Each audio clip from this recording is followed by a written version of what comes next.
The Imperium exists as a parallel dimension to real space, a roiling ocean of psychic energy that reflects the collective emotions, thoughts, and spiritual essence of all sentient life. Within this tumultuous realm, the raw stuff of souls coalesces into entities of unimaginable power and malevolence. The four ruinous powers, Khorne, Tzeentch, Nurgle, and Slaanesh, represent the most potent manifestations of mortal emotion given form and consciousness within the warp.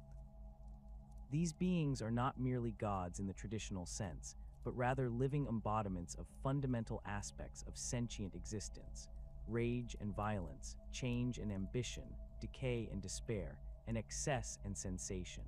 Chaos does not originate from some external source of evil, but rather emerges from the very nature of conscious thought itself. Every act of violence feeds Khorne's essence, every scheme or desire for change strengthens Tzeentch, every moment of suffering or acceptance of inevitability nourishes Nurgle, and every pursuit of pleasure or perfection empowers Slaanesh. This symbiotic relationship between the material universe and the Imperium creates a feedback loop where mortal actions continuously strengthen the Chaos gods, who in turn exert greater influence over the material realm. The manifestation of chaotic influence in real space occurs through multiple vectors, each tailored to the specific nature of the ruinous power seeking to extend its dominion. Khorne's influence typically manifests through escalating violence and bloodshed. A minor dispute between workers in a manufactorum might gradually escalate into full-scale riots, with participants finding themselves consumed by an inexplicable rage that demands ever more brutal expressions. The Blood God's touch can transform disciplined Imperial Guard regiments into frenzied berserkers who turn their weapons on former comrades, driven by an overwhelming compulsion to spill blood regardless of allegiance or reason. Tzeentch operates through more subtle means, weaving his influence into the natural ambitions and desires for knowledge that exist within mortal minds. A tech adept seeking forbidden archaeotech might find themselves drawn deeper into heretical research, each discovery leading to greater corruption as they pursue ever more dangerous knowledge. The Changer of Ways plants seeds of ambition in the minds of planetary governors, gradually corrupting their desire for legitimate advancement into treasonous schemes against the Imperium itself. His influence often appears as fortunate coincidences or seemingly beneficial opportunities that slowly lead the recipient down a path of damnation. Nurgle's corruption spreads through despair and the acceptance of decay, often beginning with genuine hardship that the plague god then amplifies and perpetuates. A world suffering from famine or disease might find its population gradually embracing the futility of resistance, welcoming the numbness that comes with accepting their fate. The Grandfather's gifts manifest as plagues that bring not just physical corruption, but spiritual resignation, transforming victims into willing servants who spread both disease and hopelessness to others. Slaanesh's influence targets the pursuit of perfection and sensation, corrupting natural desires for excellence or pleasure into obsessive compulsions.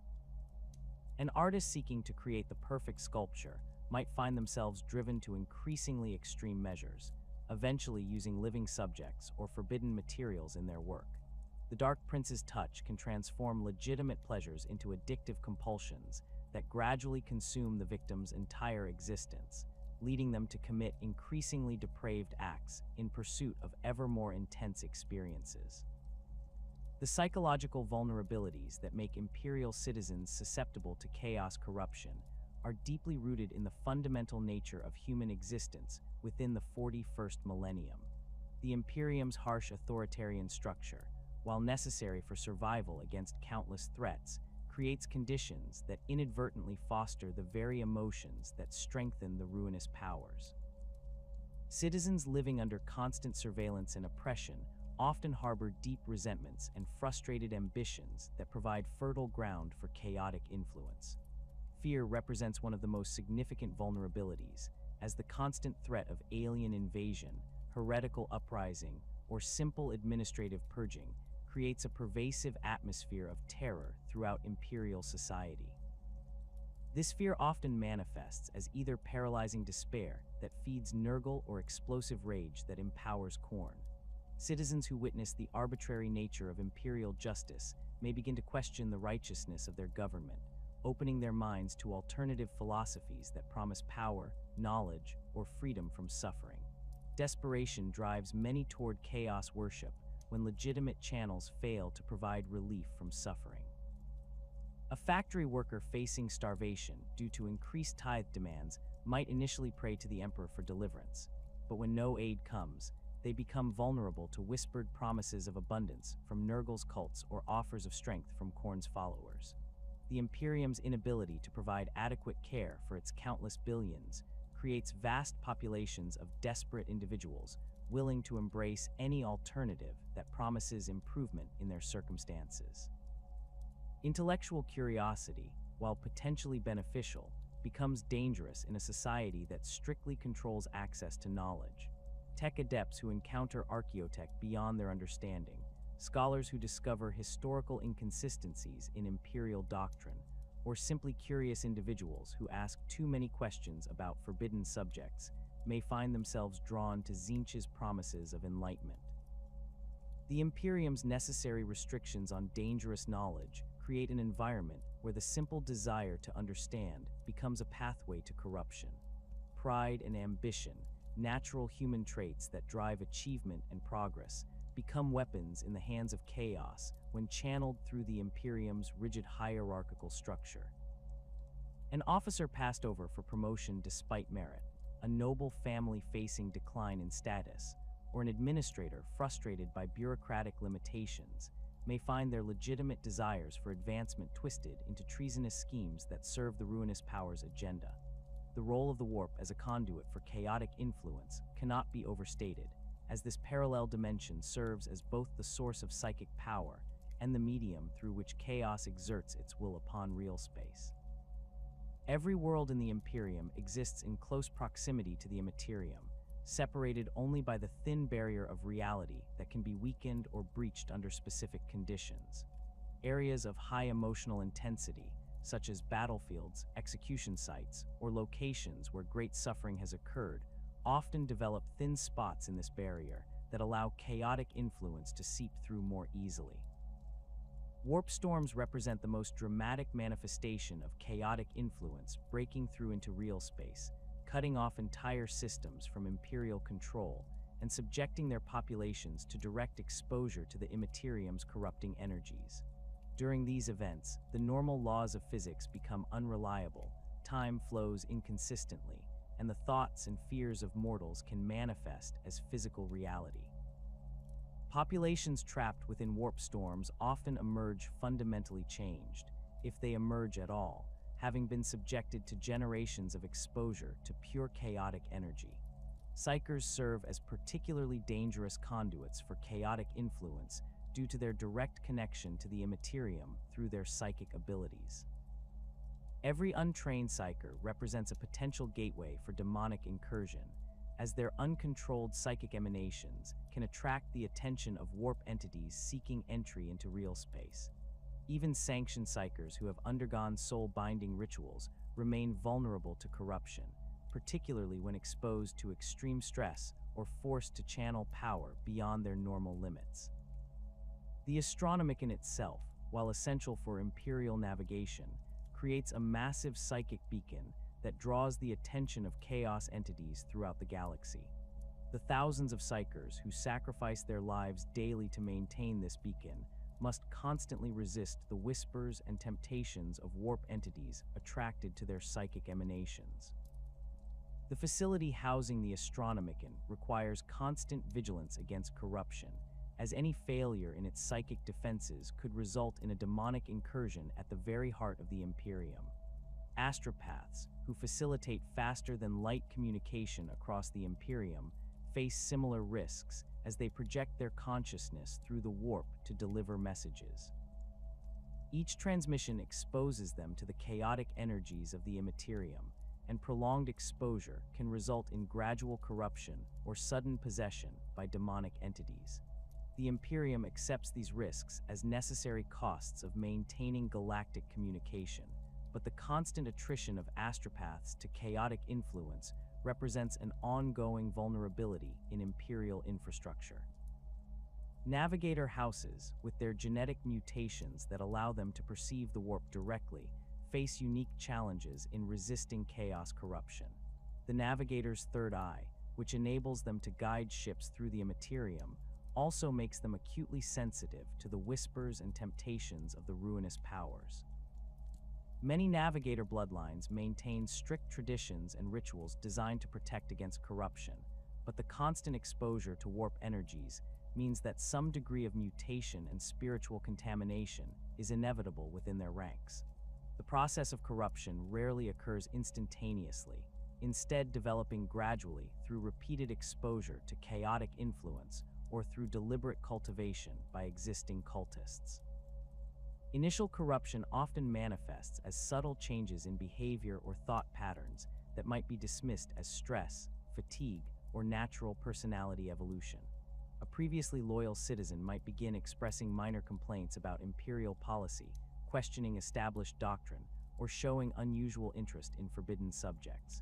These early signs often go unnoticed by both the individual and their associates, allowing the corruption to deepen before detection becomes possible. Physical corruption typically follows spiritual contamination, beginning with minor changes that can be easily concealed or explained away. Unusual skin discoloration, abnormal hair growth, or slight alterations in body odor might represent the first visible signs of chaotic taint.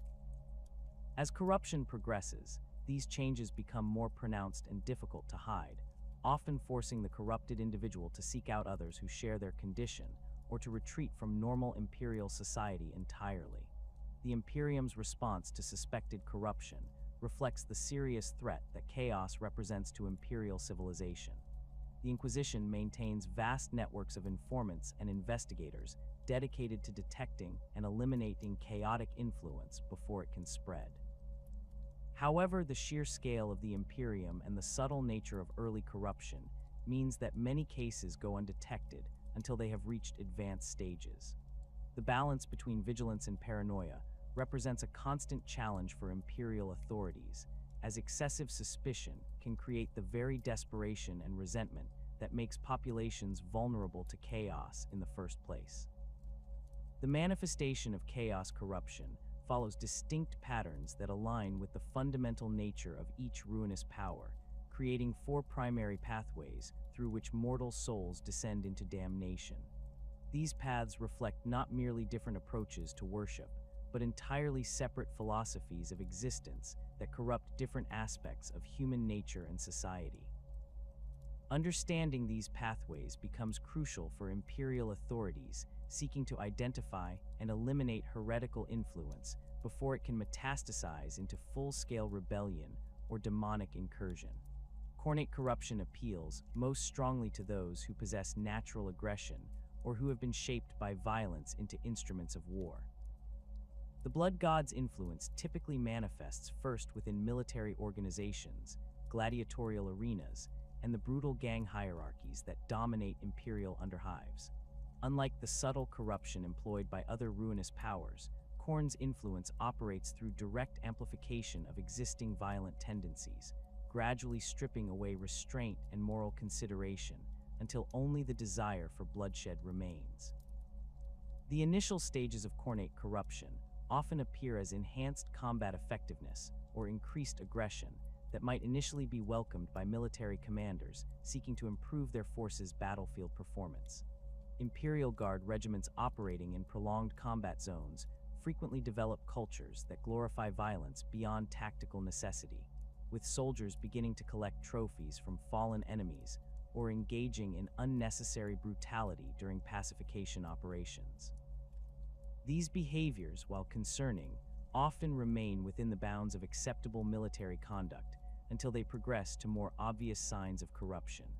Gladiatorial pits serve as particularly effective breeding grounds for Khornate cults, as the institutionalized violence provides perfect cover for the gradual corruption of participants and spectators alike. What begins as legitimate combat sport slowly transforms into increasingly brutal spectacles that prioritize bloodshed over skill or entertainment value. Pit fighters find themselves consumed by an insatiable hunger for violence that extends beyond the arena, while audiences develop addictions to witnessing death that can only be satisfied through ever more extreme displays of brutality. The transformation of these gladiatorial venues into Khornate shrines occurs gradually, with subtle modifications to arena design that incorporate symbols and architectural elements pleasing to the blood god. Sand mixed with dried blood creates fighting surfaces that carry spiritual significance, while weapon racks are arranged in patterns that form crude representations of Khorne's mark. Spectator areas develop unofficial hierarchies based on proximity to violence, with the most devoted followers claiming seats closest to the killing floor, where blood splatter is most likely to reach them. Murder gangs represent another common vector for Khornate corruption, particularly within the anarchic environments of underhive settlements, where Imperial authority maintains only tenuous control.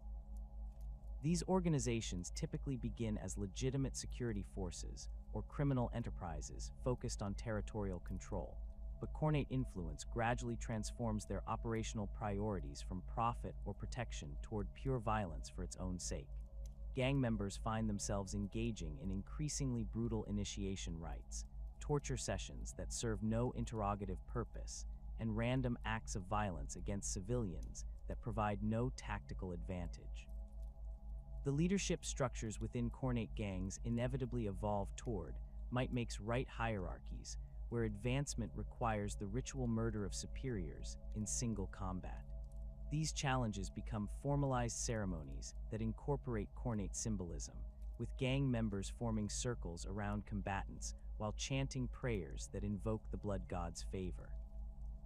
Winners often consume portions of their defeated opponents or collect specific body parts as trophies that demonstrate their worthiness to lead through violence. Weapons maintenance within Khornate cults takes on ritualistic significance that extends far beyond practical considerations. Cultists spend hours each day sharpening blades, cleaning firearms, and performing maintenance rituals that incorporate prayers to Khorne and offerings of their own blood.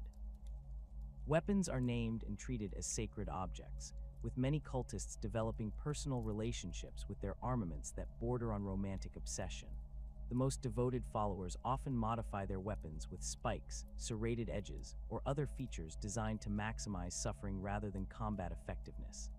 Tzeentchian corruption operates through entirely different mechanisms, targeting intellectual curiosity, political ambition, and the natural human desire for knowledge and advancement. The Changer of Ways works through existing power structures within Imperial society, gradually corrupting bureaucrats, scholars, and administrators who possess access to information or influence that can serve his grand designs. Unlike Khorne's direct approach, Tzeentchian corruption often remains invisible for years or decades, while cultists work to implement elaborate schemes that serve their patrons' incomprehensible agenda. Imperial bureaucracy provides ideal conditions for Tzeentchian corruption due to its vast scope, complex hierarchies, and the natural ambitions of individuals seeking advancement within the system. Mid-level administrators who discover inefficiencies or corruption within their departments may initially attempt to address these problems through legitimate channels, but when their efforts are blocked or ignored, they become vulnerable to alternative approaches that promise more effective solutions. Tzeentch's influence manifests as convenient opportunities, helpful contacts, or access to information that allows these individuals to bypass normal procedures and achieve their goals through increasingly questionable means. The progression from legitimate reform efforts to outright heresy often occurs so gradually that corrupted officials remain unaware of their spiritual contamination until they have committed acts that place them irreversibly beyond Imperial redemption. A planetary tax collector, who begins by slightly adjusting tithe calculations to account for local hardships, might gradually develop more sophisticated methods of manipulating Imperial records, eventually creating complex networks of falsified documentation that serve Tzeentchian schemes spanning multiple worlds and centuries.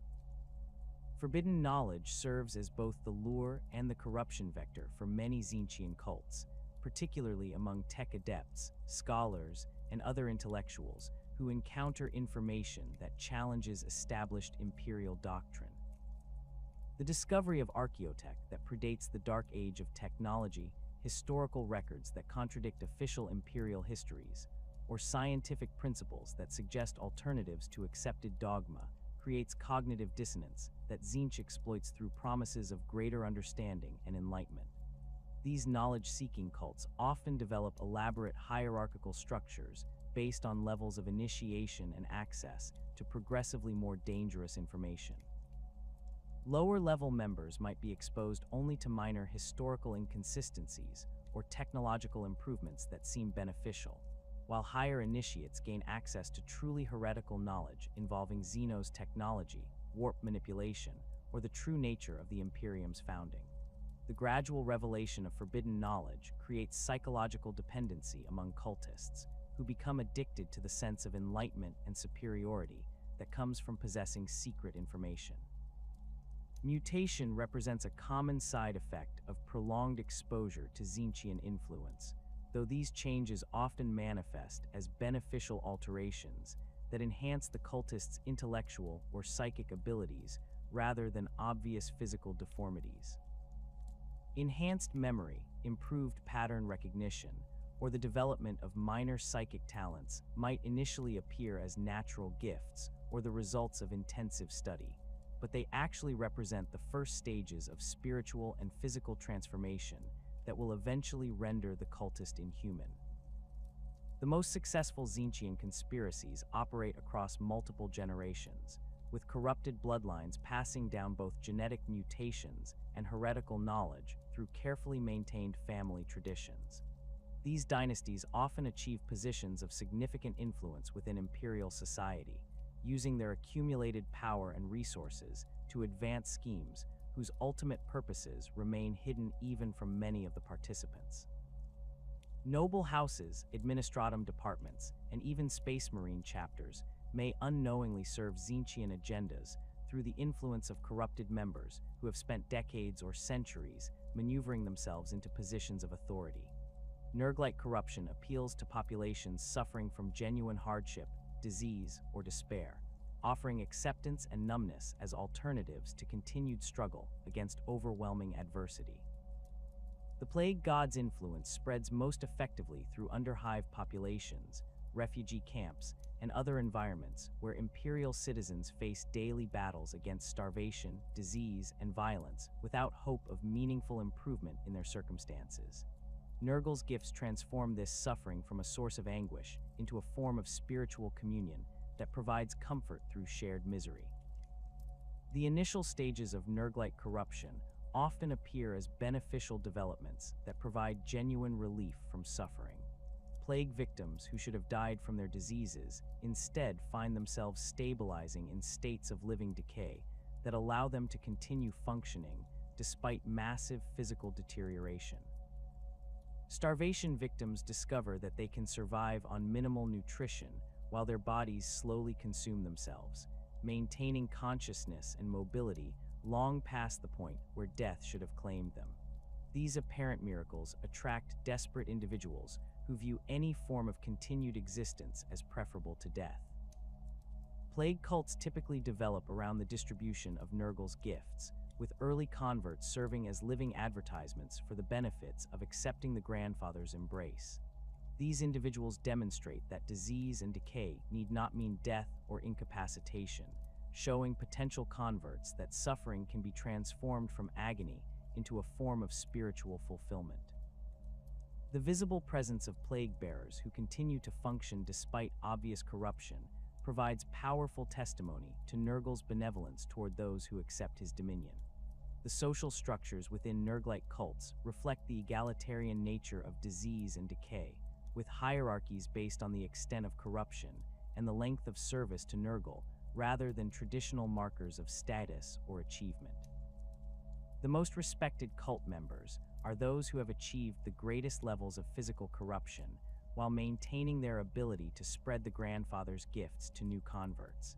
These individuals often display collections of diseases that should be mutually exclusive or fatal, serving as living libraries of Nurgle's diverse plagues. Underhive populations prove particularly susceptible to Nerg-like corruption due to their constant exposure to industrial toxins contaminated water supplies, and overcrowded living conditions that facilitate disease transmission. The Imperium's inability to provide adequate medical care or sanitation services for these massive populations creates environments where disease spreads rapidly and conventional treatment options remain unavailable to most residents. When Nurglite cultists arrive offering relief from suffering through acceptance rather than cure, many desperate individuals find the proposition appealing.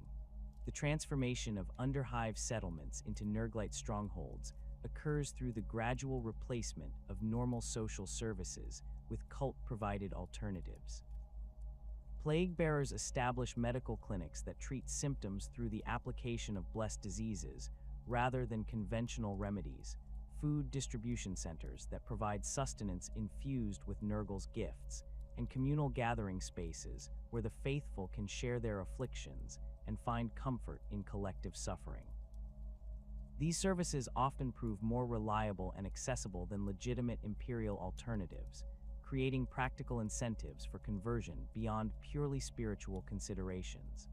Slaaneshi corruption targets the pursuit of perfection, excellence, and sensory experience, appealing particularly to artists, nobles, and other individuals with the leisure time and resources necessary to pursue aesthetic or hedonistic interests. The Dark Prince's influence operates through the amplification of natural desires for beauty, pleasure, and achievement, gradually transforming healthy ambitions into obsessive compulsions that demand increasingly extreme expressions to provide satisfaction. Imperial nobility provides fertile ground for Slaaneshi corruption due to their wealth, education, and relative freedom from the survival concerns that dominate the lives of most Imperial citizens. Noble houses often maintain extensive collections of art, literature, and cultural artifacts that serve as focal points for Slaaneshi influence, particularly when these collections include items of Xeno's origin or pre-Imperial human cultures that incorporated different aesthetic or philosophical principles. The competitive nature of noble society, with its emphasis on demonstrating superiority through displays of wealth, taste, and cultural sophistication, creates natural pathways for corruption through the pursuit of ever more exclusive and extreme forms of excellence. Artistic communities within Imperial society face particular vulnerability to Slaaneshi influence due to their professional focus on creating beauty and evoking emotional responses in their audiences. Painters, sculptors, musicians, and writers who achieve mastery in conventional techniques often find themselves seeking new challenges and forms of expression that push beyond established boundaries. The Dark Prince's whispers suggest techniques, materials, and subjects that promise to elevate their work to unprecedented levels of impact and meaning, gradually leading them toward increasingly transgressive forms of art that incorporate forbidden elements. The progression from legitimate artistic ambition to Slaaneshi corruption typically involves the gradual abandonment of moral and aesthetic restraints in pursuit of ever more intense emotional responses. A portrait painter might begin by seeking more lifelike representations of their subjects, then progress to capturing psychological states, emotional extremes, and finally the spiritual essence of their models through techniques that require increasingly intimate and invasive interactions. Musicians might pursue perfect acoustic environments, then explore the emotional manipulation of their audiences, eventually developing compositions that induce specific psychological states or even physical transformations in listeners. Pleasure cults centered around Slaaneshi worship often develop elaborate ritualistic practices that combine aesthetic appreciation with sensory indulgence, creating ceremonies that serve as both religious observances and artistic performances. These gatherings typically feature carefully choreographed combinations of music, visual art, exotic foods, rare wines, and various forms of physical pleasure designed to overwhelm the participants' senses and induce states of spiritual transcendence. The most sophisticated Slaaneshi cults employ professional artists, chefs, perfumers, and other specialists to create multisensory experiences that surpass anything available through legitimate Imperial cultural institutions. The hierarchical structures within Slaaneshi cults reflect the competitive nature of the pursuit of perfection, with advancement based on the ability to conceive and execute increasingly elaborate and extreme forms of aesthetic or hedonistic expression. Senior cultists often serve as patrons and mentors for newer members, providing access to resources, knowledge, and opportunities necessary for the pursuit of transcendent experiences. These relationships frequently involve complex exchanges of favors, artistic collaboration, and shared participation in progressively more transgressive activities that bind participants together through mutual complicity in forbidden practices. The identification of potential cultists represents one of the most critical phases in the expansion of chaos worship throughout Imperial society. Experienced cult leaders develop sophisticated methods for recognizing individuals whose psychological profiles, social circumstances, or spiritual vulnerabilities make them susceptible to corruption. This process requires careful observation and analysis, as premature approaches can result in exposure to Imperial authorities, while missed opportunities might allow valuable recruits to remain beyond the cult's influence indefinitely. Desperation serves as the most reliable indicator of recruitment potential, particularly among populations facing immediate threats to survival or well-being. Factory workers subjected to increased production quotas without corresponding improvements in rations, families facing eviction from their HAB blocks due to administrative errors, or individuals suffering from diseases that exceed their ability to afford treatment, all represent prime candidates for cult recruitment. These circumstances create psychological states where individuals become willing to consider alternatives that would normally be rejected without serious contemplation. Cult recruiters operating in industrial districts often position themselves near employment centers, medical facilities, or food distribution points where desperate individuals naturally congregate. They observe potential targets over extended periods, noting behavioral patterns that indicate increasing desperation, such as repeated attempts to access services, visible deterioration in physical condition, or expressions of frustration with Imperial bureaucracy.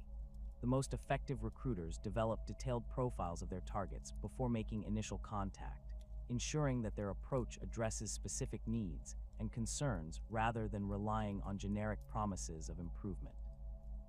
The recruitment of desperate individuals typically begins with small acts of kindness or assistance that appear entirely innocent and unconnected to any larger organization. A cult member might offer to share their meal with a hungry worker, provide directions to someone lost in the underhive, or simply engage in sympathetic conversation with an individual experiencing obvious distress. These initial interactions serve multiple purposes. They establish positive associations with the cult member, demonstrate the organization's willingness to provide practical assistance, and create opportunities for gathering additional information about the target's specific circumstances and needs. Ambition represents another significant vulnerability that experienced recruiters learn to identify and exploit. Imperial society's rigid hierarchical structure creates countless individuals who possess the intelligence, skills, or drive necessary for advancement, but lack the connections, resources, or opportunities required to achieve their goals through legitimate channels. Mid-level administrators who watch less capable colleagues receive promotions due to political connections, skilled artisans whose work goes unrecognized by their guilds, or military officers whose tactical innovations are ignored by hidebound superiors all harbor frustrations that make them vulnerable to alternative approaches to advancement. Tzeentchian cults prove particularly adept at recruiting ambitious individuals through carefully orchestrated encounters that appear to offer legitimate opportunities for advancement. A cult member posing as a successful merchant might approach a struggling trader with offers of partnership in lucrative ventures, while another might present themselves as a well-connected noble interested in patronizing talented artists or craftsmen.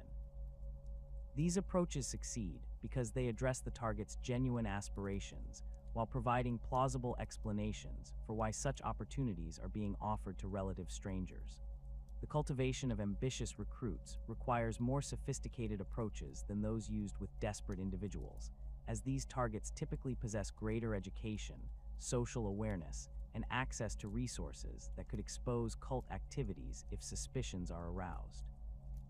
Recruiters must demonstrate genuine knowledge of the target's field of expertise, provide evidence of their claimed connections and resources, and offer opportunities that represent realistic steps toward the target's stated goals.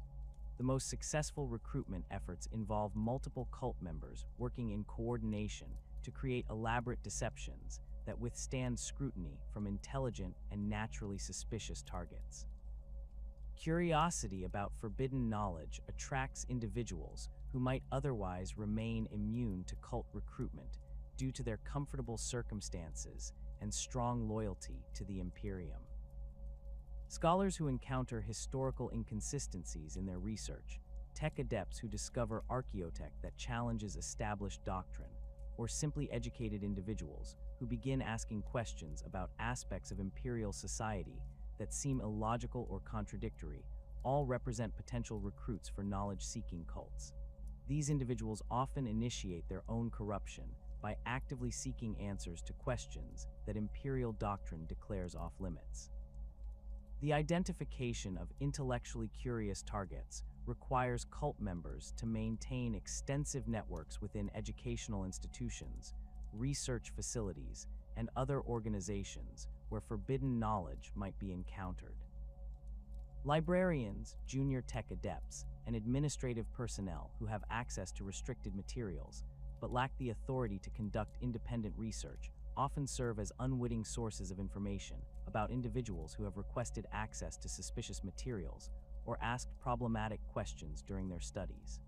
Recruitment approaches targeting curious individuals typically involve the gradual revelation of information that addresses their specific questions or concerns. A cult member might anonymously leave relevant documents where the target will discover them, arrange for chance encounters with individuals who claim to possess additional knowledge about subjects of interest, or simply engage in philosophical discussions that introduce new perspectives on established doctrine. The key to success lies in allowing targets to believe that they are discovering forbidden knowledge through their own initiative rather than being deliberately led toward heretical conclusions. Existing corruption within Imperial society provides cult recruiters with ready-made networks of individuals who have already demonstrated willingness to violate Imperial law or doctrine for personal benefit. Corrupt administrators who embezzle funds from their departments, military officers who sell supplies on black markets, or nobles who engage in illegal trade with Xenos merchants have already crossed moral boundaries that make them more susceptible to further corruption. These individuals often possess valuable skills, resources, or access that make them particularly attractive recruits despite their existing criminal activities. The approach to recruiting already corrupt individuals differs significantly from methods used with desperate or ambitious targets, as these individuals typically understand that they are being approached for illegal purposes and evaluate offers based on practical considerations rather than emotional appeals. Cult recruiters must demonstrate that their organization offers superior protection from Imperial authorities, more lucrative opportunities than existing criminal enterprises, or access to resources and capabilities that cannot be obtained through conventional illegal activities. The process of spiritual corruption begins immediately upon successful recruitment, though the techniques employed vary significantly depending on the target's psychological profile and the specific chaos power that the cult serves. The fundamental principle underlying all corruption efforts involves the gradual erosion of the target's moral boundaries and loyalty to the Imperium through carefully calibrated exposure to heretical ideas and practices. This process must proceed slowly enough to avoid triggering psychological resistance while maintaining sufficient momentum to prevent the target from reconsidering their involvement. Seemingly innocent activities serve as the primary vehicle for initial corruption, as they allow new recruits to participate in cult practices without immediately recognizing their heretical nature. Social gatherings that feature unusually elaborate meals, artistic performances, or intellectual discussions create positive associations with cult membership while subtly introducing elements that violate Imperial doctrine. A Slaaneshi cult might host dinner parties that feature exotic foods and entertainment that gradually become more elaborate and transgressive, while a Tzeentchian organization might sponsor scholarly discussions that slowly introduce forbidden historical perspectives or theoretical frameworks. The provision of gifts and assistance to new recruits serves multiple purposes in the corruption process, as it creates feelings of obligation and gratitude, while demonstrating the cult's ability to provide benefits that legitimate imperial institutions cannot match. These gifts are carefully selected to address the specific needs or desires that made the individual susceptible to recruitment in the first place. A desperate worker might receive food, medical treatment, or assistance with housing problems, while an ambitious official might gain access to valuable information, influential contacts, or opportunities for advancement. The gradual escalation of gift-giving and assistance creates psychological dependency that makes it increasingly difficult for recruits to abandon their cult involvement. As the benefits provided become more significant and the recipient's reliance on cult support increases, the prospect of losing access to these resources becomes a powerful deterrent to defection. The most sophisticated cults engineer situations where recruits become financially, professionally, or socially dependent on continued cult membership, creating practical barriers to departure that supplement the spiritual corruption taking place simultaneously. Promises of power represent the ultimate lure for many potential recruits, particularly those who have experienced frustration with their inability to influence their circumstances through legitimate means. Cult recruiters present their organizations as sources of hidden knowledge, supernatural abilities, or political influence that can transform powerless individuals into figures capable of shaping events according to their will. These promises are typically supported by carefully orchestrated demonstrations that appear to validate the cult's claims about their access to extraordinary capabilities. The demonstration of seemingly supernatural powers serves as one of the most effective recruitment tools available to chaos cults, as it provides tangible evidence that the organization possesses capabilities beyond those available through imperial institutions. These demonstrations might involve minor psychic phenomena, the apparent healing of injuries or diseases, the fulfillment of specific predictions about future events, or the manipulation of circumstances in ways that appear to defy natural explanation. The key to success lies in ensuring that these demonstrations address concerns or desires that are specific to the target audience, while remaining subtle enough to avoid attracting unwanted attention from imperial authorities. Initiation rites mark the formal transition from recruitment to full cult membership, serving both practical and spiritual purposes in binding new members to their chosen organization. These ceremonies are designed to create psychological transformation through combinations of sensory overload, emotional manipulation, and symbolic actions that represent the abandonment of previous loyalties and the acceptance of new spiritual allegiances. The specific nature of initiation rites varies dramatically between different types of cults, reflecting the particular characteristics and preferences of their patron deities.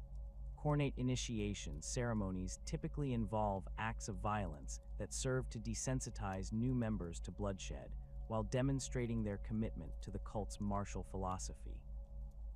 New initiates might be required to participate in ritual combats, execute captured enemies, or engage in self-mutilation that leaves permanent scars serving as marks of their dedication. These rites often take place in locations that have been consecrated through previous acts of violence, such as abandoned fighting pits, execution chambers, or battlefields where the psychic residue of death and suffering creates an atmosphere conducive to spiritual corruption. The blood spilled during Khorne initiation ceremonies is collected and used in the creation of ritual implements, the consecration of weapons, or the marking of sacred symbols that serve to focus the cult's spiritual energy. New initiates are often required to consume portions of this blood or to use it in the creation of personal totems that will serve as focal points for their ongoing spiritual development. The act of voluntary blood consumption represents a fundamental violation of imperial doctrine regarding the sanctity of human life and serves as a psychological barrier that makes return to orthodox belief significantly more difficult. Tzeentchian initiation rites focus on the revelation of forbidden knowledge and the demonstration of the initiate's commitment to the pursuit of change and transformation. These ceremonies typically involve the presentation of heretical texts, the performance of complex rituals that manipulate minor warp phenomena, or the revelation of hidden truths about Imperial history or doctrine that challenge the initiate's previous understanding of reality. The psychological impact of these revelations is carefully managed to create feelings of enlightenment and superiority rather than confusion or distress. The binding oaths sworn during Tzeentchian initiations often involve complex verbal formulations that incorporate multiple layers of meaning and symbolism. New initiates must demonstrate their understanding of these concepts through the successful completion of intellectual challenges or the creation of original works that reflect their grasp of the cult's philosophical principles. The most sophisticated Tzeentchian organizations require initiates to contribute original research or insights to the cult's collective knowledge base, ensuring that new members become active participants in the ongoing development of heretical doctrine rather than passive recipients of established teachings. Nurglite initiation ceremonies center around the voluntary acceptance of disease and decay as expressions of spiritual communion with the plague god. New initiates typically undergo ritual infections with blessed plagues that serve as both marks of membership and sources of ongoing spiritual connection to Nurgle's influence. These diseases are carefully selected to produce visible symptoms that identify cult members to each other while avoiding immediate incapacitation that would prevent the initiate from fulfilling their duties to the organization. The communal nature of Nurglite initiation reflects the egalitarian philosophy that underlies the cult's approach to spiritual development. New initiates join existing members in group ceremonies that emphasize shared suffering and mutual support, creating bonds of fellowship that transcend traditional social hierarchies. The exchange of bodily fluids, the sharing of contaminated food, and the collective recitation of prayers that celebrate decay and entropy all serve to create psychological identification with the cult community while establishing spiritual connections to Nurgle's influence. Slaaneshi initiation rites involve the pursuit of transcendent experiences through carefully orchestrated combinations of aesthetic appreciation and sensory indulgence. New initiates participate in elaborate ceremonies that feature music, visual art, exotic foods, rare perfumes, and various forms of physical pleasure designed to overwhelm normal sensory limitations and induce states of spiritual ecstasy. These experiences are presented as glimpses of the perfect existence that awaits those who fully embrace Slaaneshi's philosophy of endless improvement and refinement. The artistic components of Slaaneshi initiations often require new members to demonstrate their own creative abilities through the production of original works that reflect their understanding of the cult's aesthetic principles. These might include musical compositions, paintings, sculptures, or literary works that push beyond conventional boundaries while maintaining sufficient technical skill to be genuinely impressive. The creation of these works serves both as a test of the initiate's commitment and as a contribution to the cult's ongoing cultural activities. Blood oaths represent a common element across all types of chaos cult initiations, serving as both practical security measures and spiritual binding rituals. These oaths typically involve the mingling of the initiate's blood with that of existing cult members or with substances that have been consecrated to the cult's patron deity. The physical act of bloodletting creates permanent scars that serve as identifying marks, while the spiritual significance of the oath creates psychological barriers to betrayal or defection. The specific wording of blood oaths is carefully crafted to create multiple layers of obligation and commitment that extend beyond simple loyalty to the immediate cult organization. These oaths often include pledges to advance the cause of chaos in general, to protect fellow cultists from Imperial persecution, and to prioritize cult interests over personal safety or conventional moral considerations. The most comprehensive oaths include specific commitments to perform particular actions or achieve certain goals within defined timeframes, creating ongoing obligations that maintain the initiate's active involvement in cult activities. Demonic pacts represent the most serious form of spiritual binding available to chaos cults, involving direct agreements between individual cultists and warp entities that serve their patron deity. These pacts typically offer specific benefits such as enhanced physical capabilities, supernatural knowledge, or protection from enemies in exchange for ongoing service and the eventual surrender of the cultist's soul to demonic possession or consumption. The negotiation and completion of demonic pacts requires extensive preparation and carries significant risks even for experienced cult members.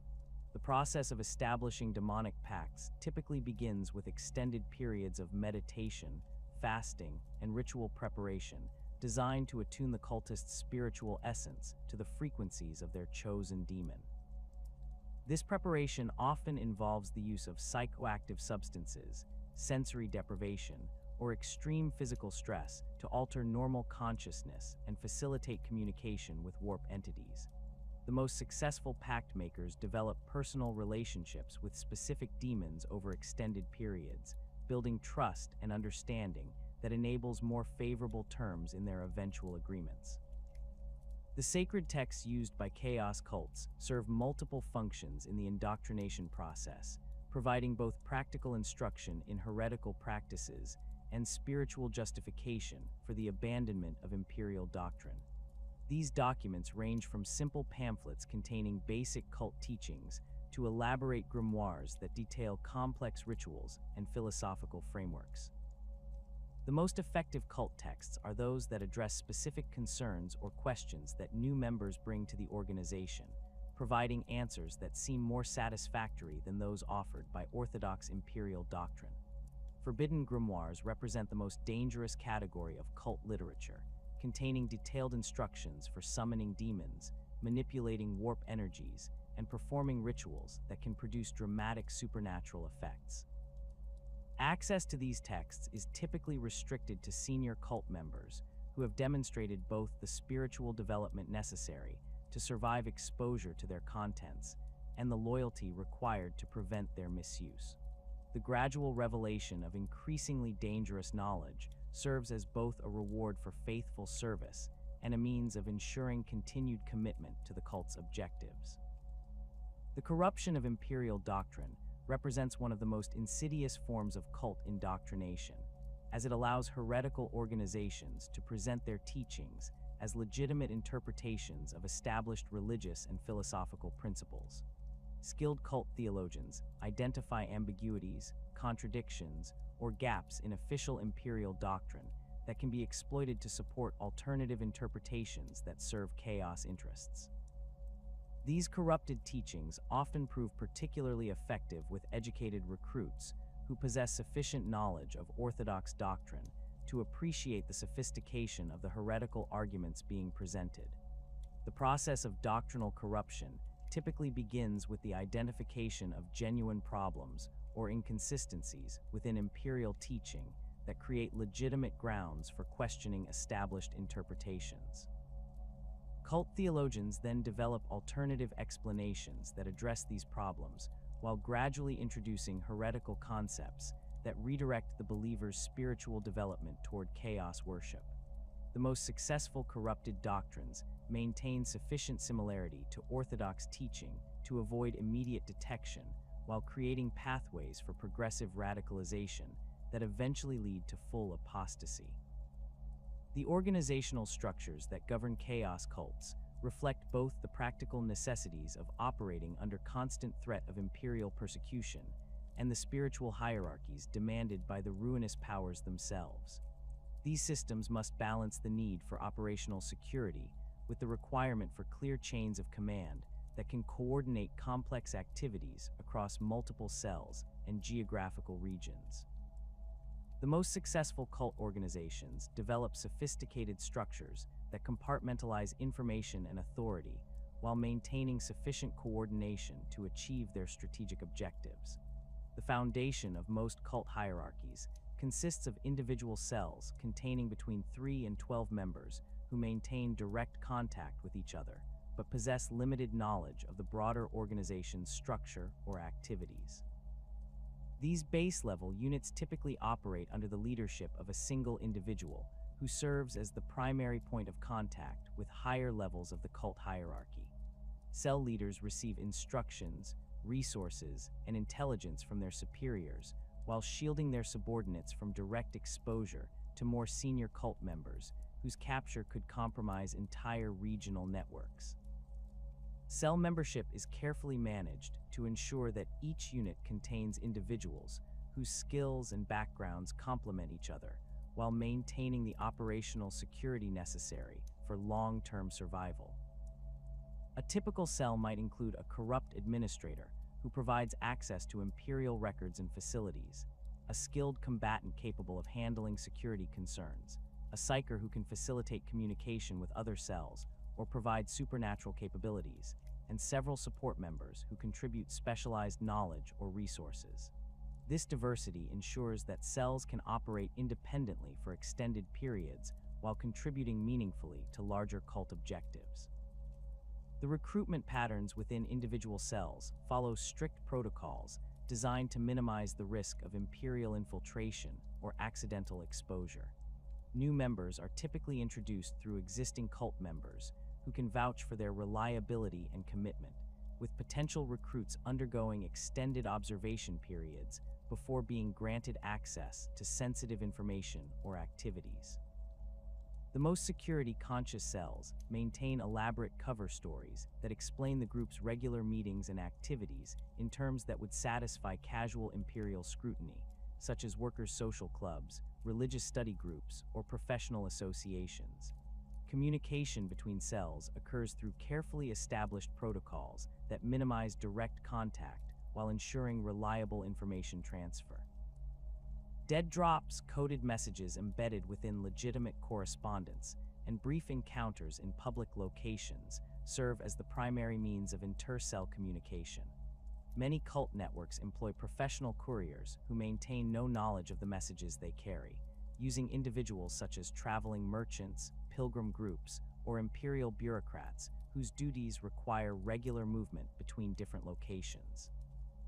The intermediate levels of cult hierarchies typically consist of regional coordinators who oversee multiple cells within specific geographical areas or functional domains. These individuals, often referred to as cult magisters, possess detailed knowledge of their assigned cells' capabilities and activities, while maintaining limited awareness of operations outside their direct sphere of responsibility. Magisters serve as the primary planning and coordination authorities for regional cult activities, translating strategic directives from higher levels into specific operational instructions for individual cells. Cult magisters typically emerge from the ranks of successful cell leaders who have demonstrated exceptional competence in managing their subordinates while avoiding detection by Imperial authorities. The promotion to Magister level requires not only proven leadership abilities, but also the spiritual development necessary to commune directly with demonic entities or to channel the supernatural powers granted by their patron deity.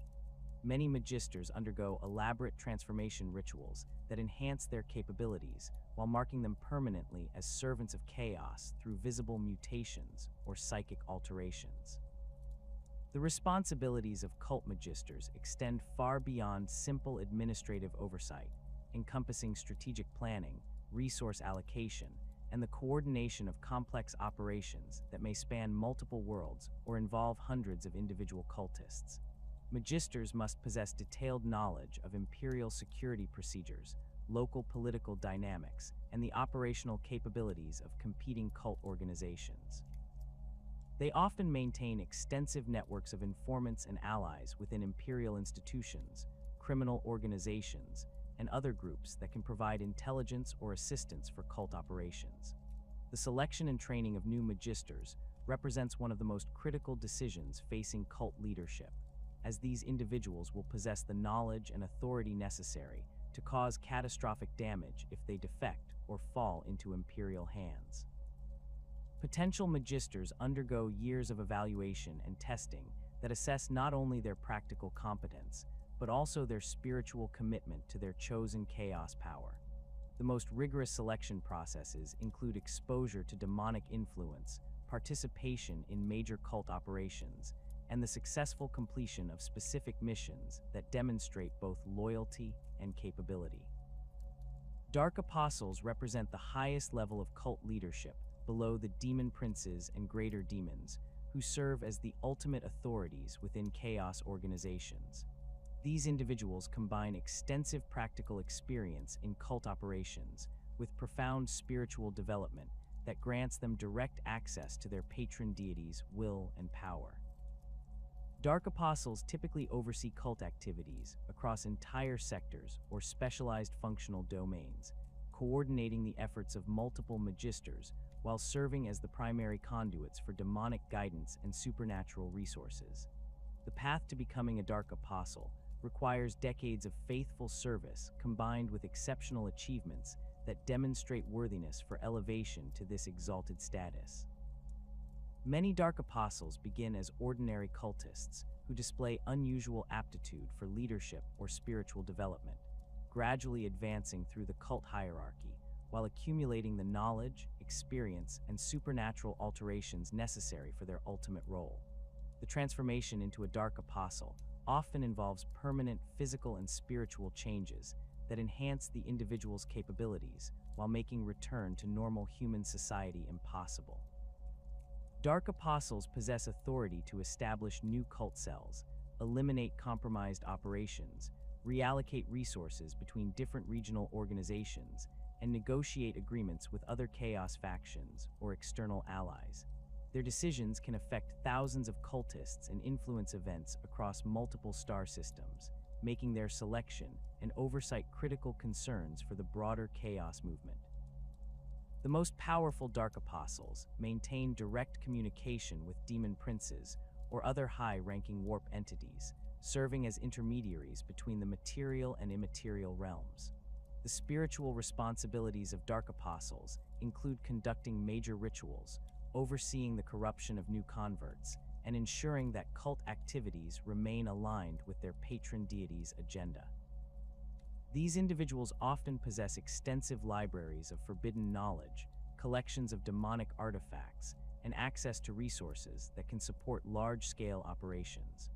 Dark Apostles typically maintain multiple identities and safe houses, using their accumulated wealth and influence to operate openly within Imperial society while coordinating their heretical activities through secure channels.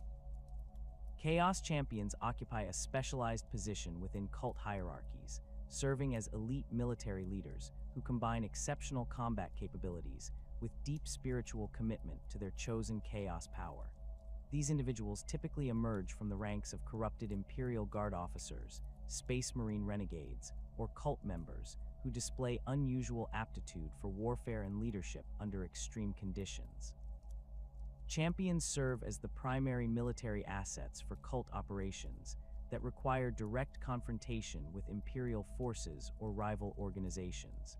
The development of Chaos Champions involves extensive combat training combined with spiritual practices that enhance their physical capabilities through demonic gifts or warp-induced mutations.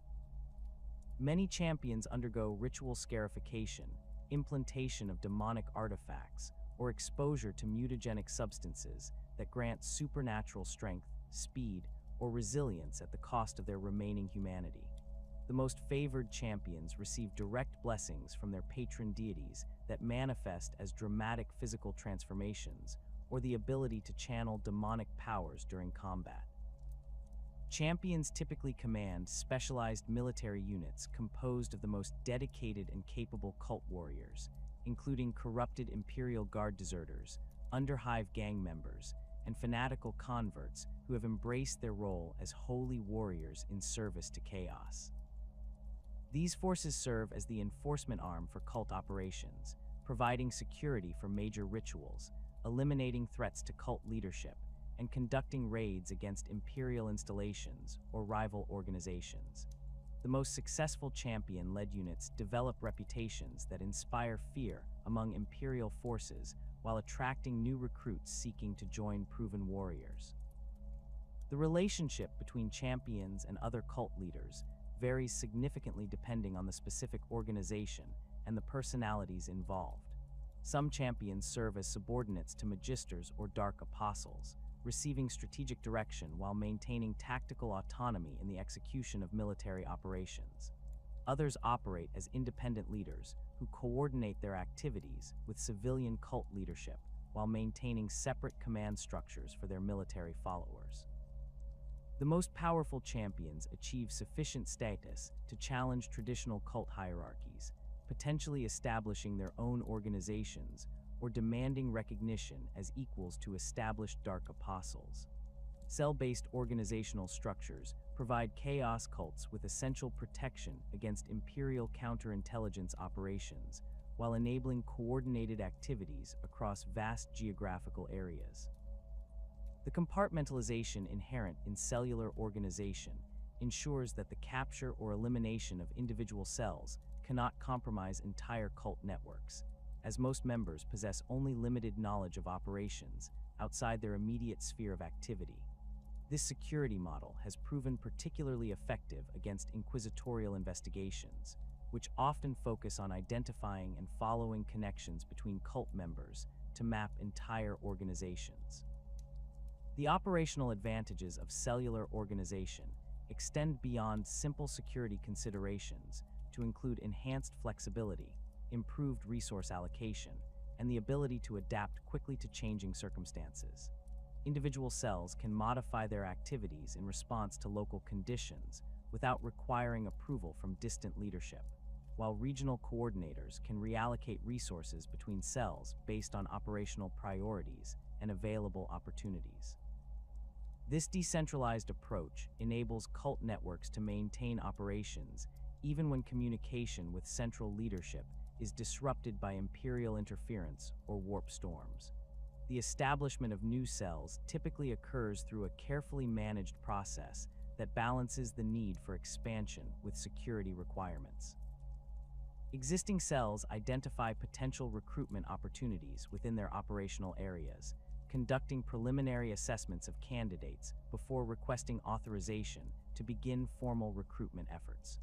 Regional magisters evaluate these proposals based on strategic priorities, available resources, and security considerations before approving the establishment of new organizational units.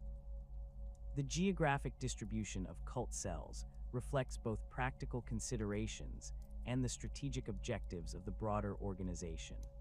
Urban environments typically support larger numbers of smaller cells that can blend into the general population while accessing the resources and opportunities available in major population centers. Rural areas often host fewer but larger cells that can operate with greater freedom while providing secure bases for training, ritual activities, and the storage of sensitive materials. Industrial regions attract specialized cells focused on sabotage, recruitment of skilled workers, or the acquisition of manufacturing capabilities useful for cult operations.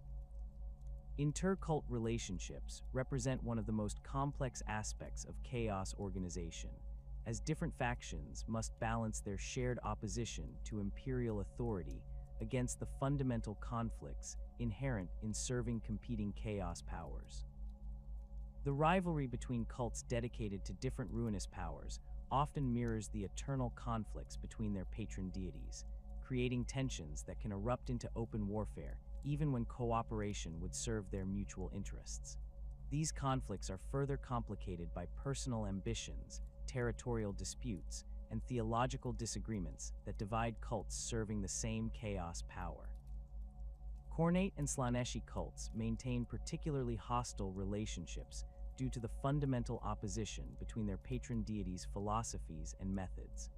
Khorne organizations view Tzeentch practices as weakness and decadence that corrupt the purity of martial honor, while Tzeentch cults regard Khorne brutality as crude and unrefined expressions of power that lack artistic merit or spiritual sophistication. These philosophical differences often manifest as violent conflicts when the two factions encounter each other, with neither side willing to compromise their core beliefs for tactical advantage. The relationship between Tzeentchian and Nurglite cults reflects the opposition between change and stagnation that defines their respective patron deities. Tzeentchian organizations constantly seek to manipulate and transform their environment through elaborate schemes and political maneuvering, while Nurglite cults embrace acceptance and entropy as expressions of spiritual truth. These conflicting approaches create natural friction when the two factions operate in the same regions, though their conflicts typically manifest as subtle sabotage and political maneuvering rather than direct violence. Despite these inherent tensions, circumstances occasionally arise that force competing cult factions to cooperate against common threats or to achieve objectives that exceed their individual capabilities. Major Imperial crackdowns, inquisitorial investigations, or the arrival of space marine forces in cult-controlled regions can create temporary alliances between otherwise hostile organizations.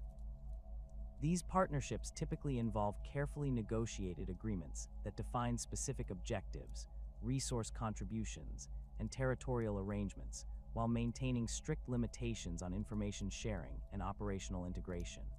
The most successful inter-cult cooperation occurs when different factions can contribute complementary capabilities to shared objectives without requiring extensive coordination or mutual trust. Khornate military units might provide security for Tzeentchian political operations, while Nurglite plague spreaders create diversions that enable Slaaneshi infiltrators to access restricted facilities. These arrangements work best when each faction maintains operational independence while supporting broader strategic goals that benefit all participants. Undivided cults represent a unique category within chaos organization, as these groups acknowledge all four ruinous powers while avoiding exclusive dedication to any single deity. These organizations often serve as intermediaries between competing factions, facilitating cooperation and resource sharing while maintaining neutrality in factional conflicts. Undivided cults typically attract individuals who possess broad knowledge of chaos doctrine or who have been exposed to multiple forms of corruption without developing exclusive loyalty to particular powers. The leadership structures within undivided cults often reflect their eclectic spiritual approach, with authority distributed among specialists who represent different aspects of chaos worship.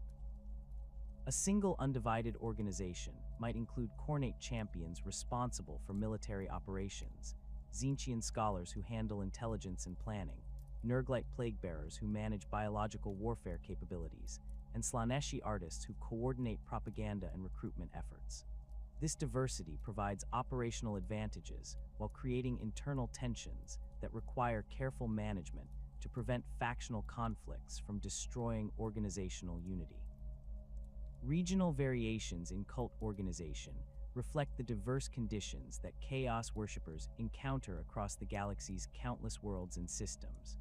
Hive world cults typically develop elaborate cellular networks that can operate within the complex social and physical structures of massive urban environments, while feral world organizations often adopt tribal structures that mirror local cultural patterns. Forge world cults frequently focus on the corruption of tech adepts and the acquisition of forbidden technological knowledge, while agri-world organizations exploit the isolation and hardship common among agricultural populations. The influence of local imperial institutions creates additional variations in cult organization, as different types of planetary governments and military forces require specialized approaches for infiltration and subversion. Cults operating on worlds with strong ecclesiarchy presence must develop sophisticated theological arguments to justify their heretical practices, while organizations on militarized worlds focus on recruiting from guard regiments and defense forces. The presence of space marine chapters, inquisitorial facilities, or other specialized imperial institutions creates unique challenges that force local cult leadership to adapt their organizational structures and operational methods accordingly. The spiritual practices that define chaos worship extend far beyond simple prayer or meditation, encompassing elaborate ceremonial activities designed to weaken the barriers between real space and the Imperium, while demonstrating absolute devotion to the Ruinous Powers. These rituals serve multiple interconnected purposes within cult organizations, functioning simultaneously as religious observances, practical tools for channeling warp energies, and psychological mechanisms for deepening the spiritual corruption of participants. The most sophisticated cult ceremonies combine elements of genuine supernatural power with carefully orchestrated psychological manipulation that transforms ordinary Imperial citizens into fanatical servants of chaos. The fundamental principle underlying all chaos rituals involves the deliberate violation of natural and moral boundaries that normally separate the material universe from the chaotic energies of the warp. Every ceremonial activity seeks to create conditions that allow demonic influence to penetrate more deeply into real space, whether through the spilling of innocent blood, the recitation of blasphemous prayers, or the performance of acts so morally repugnant that they generate psychic resonances that attract the attention of warp entities. The accumulated spiritual energy generated by these violations creates focal points where the normal laws of physics become unreliable and supernatural phenomena can manifest with increasing frequency and intensity. Blood sacrifice represents the most fundamental and universally practiced form of chaos ritual, as the violent termination of life releases concentrated psychic energy that feeds directly into the Imperium, while demonstrating the cultists' willingness to transgress the most basic moral prohibitions. The selection of sacrificial victims follows specific criteria that vary depending on the cult's patron deity and the intended purpose of the ceremony. Khorne rituals typically demand warriors or other individuals whose deaths will generate maximum spiritual resonance through their connection to violence and conflict, while Tzeentchian ceremonies often require scholars, psychers, or other intellectually gifted victims whose knowledge and mental capabilities can be absorbed by the participating demons. The preparation of sacrificial victims involves elaborate purification rituals that serve to concentrate their spiritual essence while removing any protective influences that might interfere with the ceremony's effectiveness. Victims undergo extended periods of fasting, sensory deprivation, or exposure to psychoactive substances that alter their consciousness and make them more susceptible to warp influence. Many cults employ specialized torturers who understand how to inflict precise combinations of physical and psychological trauma that enhance the victim's psychic emanations without causing premature death that would waste their spiritual potential. The physical implements used in blood sacrifice ceremonies carry deep spiritual significance that extends beyond their practical function as tools for killing. Ritual daggers, ceremonial axes, and other weapons are consecrated through exposure to previous sacrifices, blessed with the blood of cult leaders, or forged from materials that possess natural connections to warp energies. The most prized sacrificial implements include weapons that have claimed the lives of notable Imperial heroes, blades forged from meteoric iron that has passed through warp storms, or ancient artifacts recovered from pre-Imperial human civilizations that practiced similar dark rites. The collection and utilization of sacrificial blood follows elaborate protocols that ensure maximum spiritual benefit from each offering while preventing waste of this precious resource. Specially consecrated vessels, often crafted from human skulls or carved from rare minerals with psychically conductive properties, serve to gather and store blood during ceremonies. This collected blood finds multiple uses within cult activities, serving as ink for the transcription of heretical texts, paint for the creation of blasphemous symbols, or ingredients in the preparation of ritual substances that enhance participants' connection to their chosen chaos power.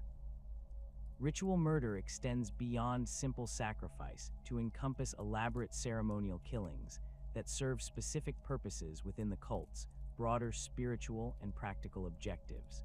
These activities typically target individuals whose deaths will advance cult interests while providing supernatural benefits to the participants. The assassination of Imperial officials, the elimination of rival cult leaders, or the murder of individuals who possess knowledge that threatens cult security all represent opportunities for ritual killings that combine practical necessity with spiritual devotion. the timing and location of ritual murders receive careful consideration to maximize their impact on both the material and spiritual planes. Astrological calculations, consultation with demonic entities, and analysis of local warp conditions all influence the selection of optimal circumstances for conducting these ceremonies. Many cults maintain detailed calendars that identify particularly auspicious dates based on planetary alignments, historical anniversaries, or cyclical patterns in local warp activity that can amplify the spiritual energy generated by ritual killings. The methods employed in ritual murders vary dramatically depending on the specific spiritual objectives and the cult's patron deity, with each chaos power favoring particular approaches that reflect their fundamental nature. Khornate ritual murders typically involve direct combat or gladiatorial contests that allow the victim to die with weapon in hand, ensuring that their death generates maximum spiritual resonance with the blood god's domain. Tzeentchian killings often incorporate elaborate schemes or political assassinations that demonstrate the cult's mastery of manipulation and change, while Nurglite murders might involve the deliberate spread of disease or the use of toxins that cause prolonged suffering before death.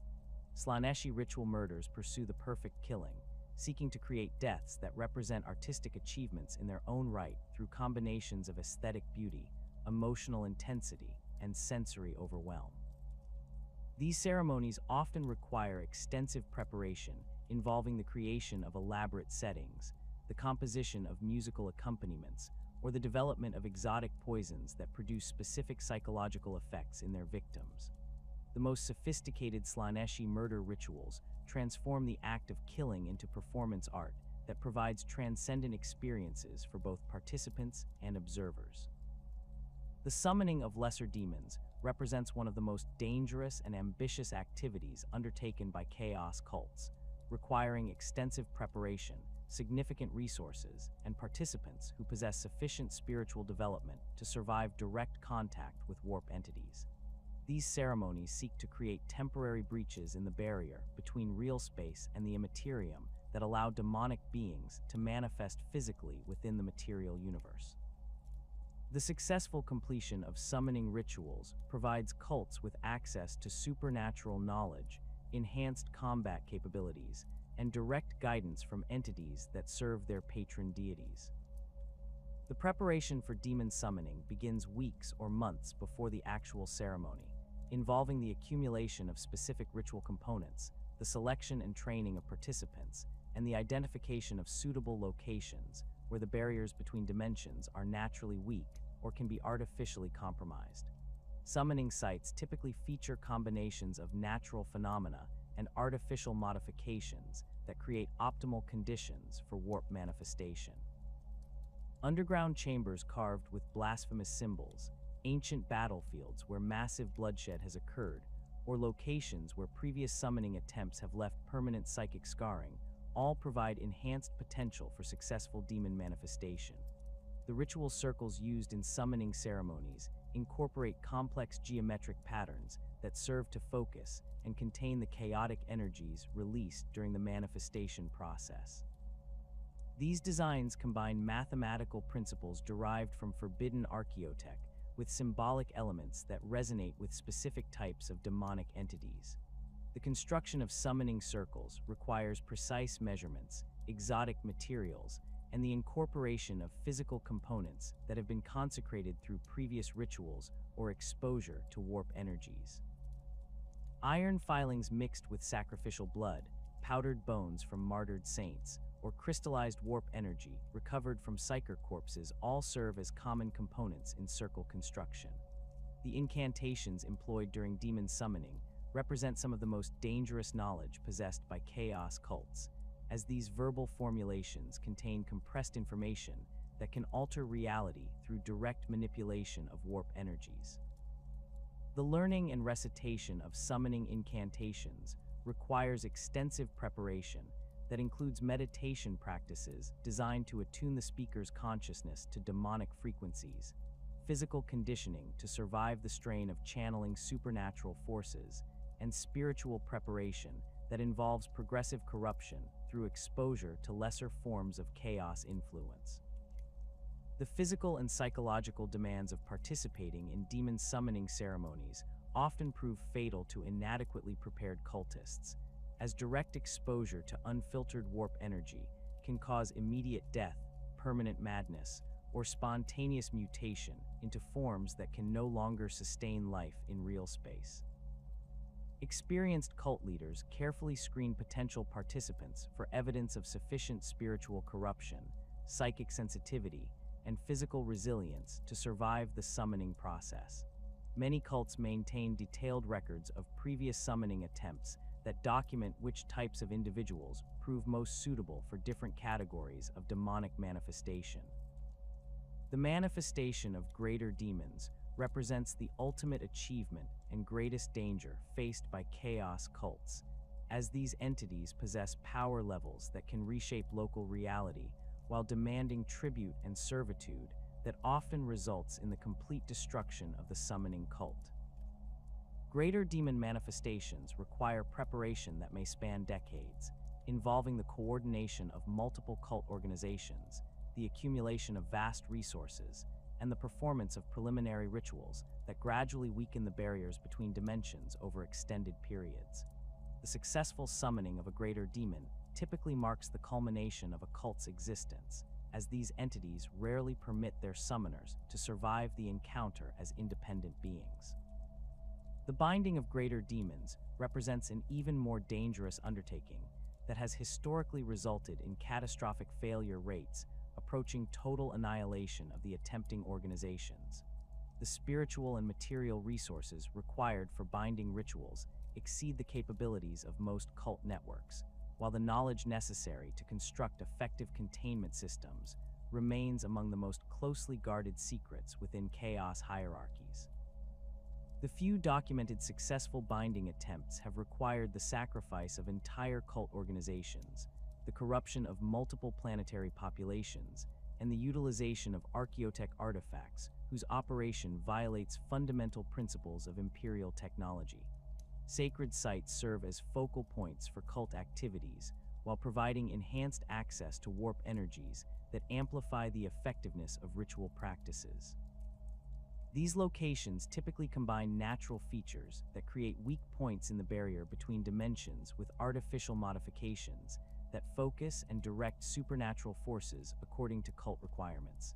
Ancient burial grounds, sites of massive battles, locations where psykers have died violently, or areas that have been exposed to warp storms all possess inherent characteristics that make them valuable for cult activities. The identification and development of sacred sites requires extensive knowledge of local history, geology, and psychic phenomena that enable cult leaders to recognize locations with optimal potential for ritual use. Many sites require years of preparation involving the performance of preliminary ceremonies, the construction of focusing structures, and the gradual accumulation of spiritual energy through repeated ritual activities. The most valuable sacred sites develop permanent alterations to local reality that persist between ceremonies, creating areas where supernatural phenomena occur regularly and the normal laws of physics operate unreliably. The desecration of Imperial shrines represents both a practical objective and a spiritual imperative for chaos cults, as these activities simultaneously eliminate sources of spiritual protection for local populations while creating new focal points for warp energy accumulation. Imperial shrines, particularly those dedicated to the Emperor or Imperial saints, generate psychic fields that interfere with chaos rituals while providing spiritual comfort and protection to nearby populations. The corruption or destruction of these sites removes these protective influences while creating opportunities for establishing new cult centers. The process of shrine desecration follows elaborate protocols that ensure maximum spiritual impact while avoiding premature detection by Imperial authorities. Initial activities typically involve subtle alterations to shrine decorations, the introduction of corrupted texts among legitimate religious materials, or the replacement of blessed substances with contaminated alternatives that gradually corrupt regular worshippers. These preliminary activities create conditions that make subsequent, more dramatic desecration, efforts more likely to succeed, while reducing the risk of immediate Imperial response. The construction of hidden chaos temples requires careful site selection, sophisticated concealment techniques, and ongoing security measures that protect these facilities from Imperial detection while enabling regular cult activities. Underground locations provide natural concealment while offering protection from orbital surveillance and casual discovery, though they require extensive excavation and construction efforts that can attract unwanted attention. Abandoned Imperial facilities, forgotten archaeotech sites, or natural cave systems all offer potential foundations for temple construction while providing some degree of existing infrastructure. The architectural design of chaos temples incorporates both practical considerations related to ritual requirements and symbolic elements that enhance the spiritual atmosphere while demonstrating devotion to specific chaos powers. Khornate temples typically feature combat arenas, weapon storage areas, and trophy displays that celebrate violence and martial achievement, while Tzeentchian facilities include libraries, laboratories, and complex geometric decorations that reflect their patrons' association with knowledge and change. Nurglite temples embrace decay and entropy through deliberate structural deterioration, poor sanitation, and the cultivation of disease organisms, while Slaaneshi facilities pursue aesthetic perfection through elaborate decorations, acoustic optimization, and the incorporation of sensory enhancement technologies. The ongoing maintenance and operation of hidden temples requires dedicated cult members who can manage daily activities while maintaining security protocols that prevent discovery by Imperial authorities. Temple custodians typically live on site or in nearby locations, serving as guardians, ritual specialists, and coordinators for cult activities that require access to temple facilities. These individuals often undergo extensive corruption that enhances their spiritual connection to the temple, while making them unsuitable for operations that require interaction with normal Imperial society. Human sacrifice. This is the most important and widespread ritual practice across all chaos cults, serving both practical and spiritual functions that strengthen the cult's connection to their patron deity, while generating the psychic energy necessary for more advanced supernatural activities. The selection of victims follows specific criteria that maximize the spiritual benefit derived from their deaths, with different types of sacrifices serving different ceremonial purposes within the cult's broader ritual calendar. Imperial citizens who possess strong faith in the Emperor provide particularly valuable sacrificial victims, as their spiritual resistance creates additional psychic energy when overcome through ritual torture and corruption. The process of breaking faithful Imperial citizens involves systematic attacks on their beliefs, forced participation in blasphemous activities, and exposure to evidence that challenges their understanding of Imperial doctrine. The spiritual energy released when such individuals finally succumb to despair or embrace heretical beliefs provides powerful fuel for subsequent ritual activities. Children represent especially potent sacrificial victims due to their spiritual innocence and the intense emotional responses their deaths generate among observers.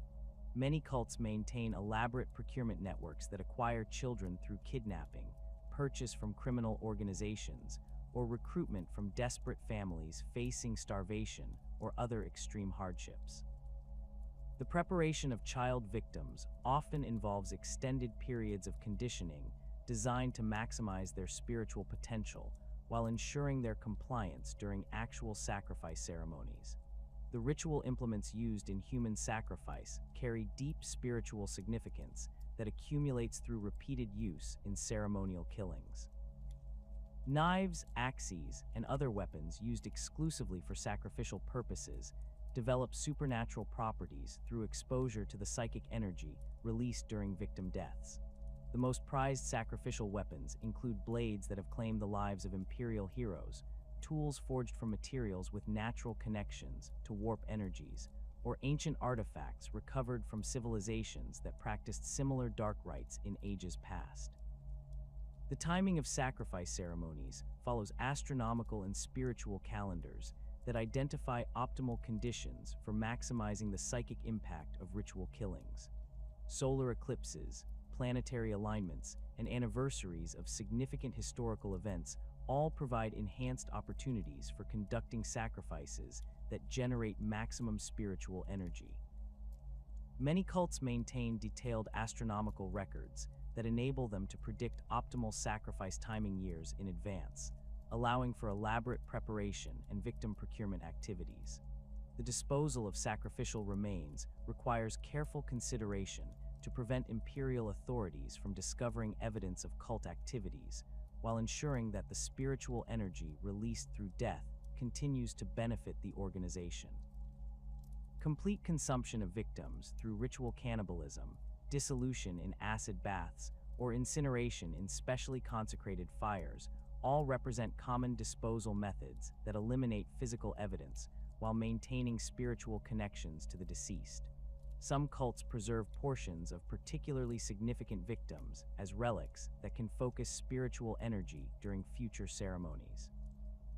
Blood offerings extend beyond simple sacrifice to encompass a range of activities involving the voluntary or involuntary contribution of blood by cult members and victims for various ritual purposes. These offerings serve to demonstrate devotion while providing material components for other ceremonial activities, such as the consecration of ritual implements, the creation of protective wards, or the preparation of substances that enhance participants' spiritual sensitivity. The collection and preservation of ritual blood requires specialized knowledge and equipment that ensures the material maintains its spiritual potency over extended periods.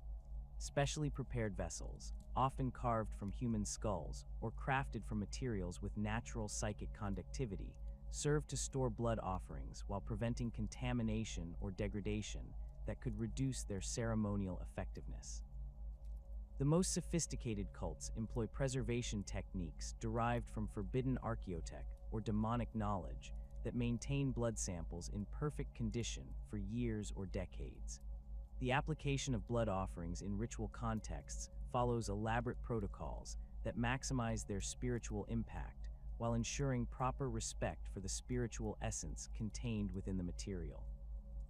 The painting of blasphemous symbols using sacrificial blood, the anointing of ritual participants with blood from specific types of victims, or the mixing of blood offerings with other ceremonial substances all represent common applications that enhance the effectiveness of cult activities. The voluntary contribution of blood by cult members serves as both a demonstration of devotion and a practical source of material for routine ritual activities.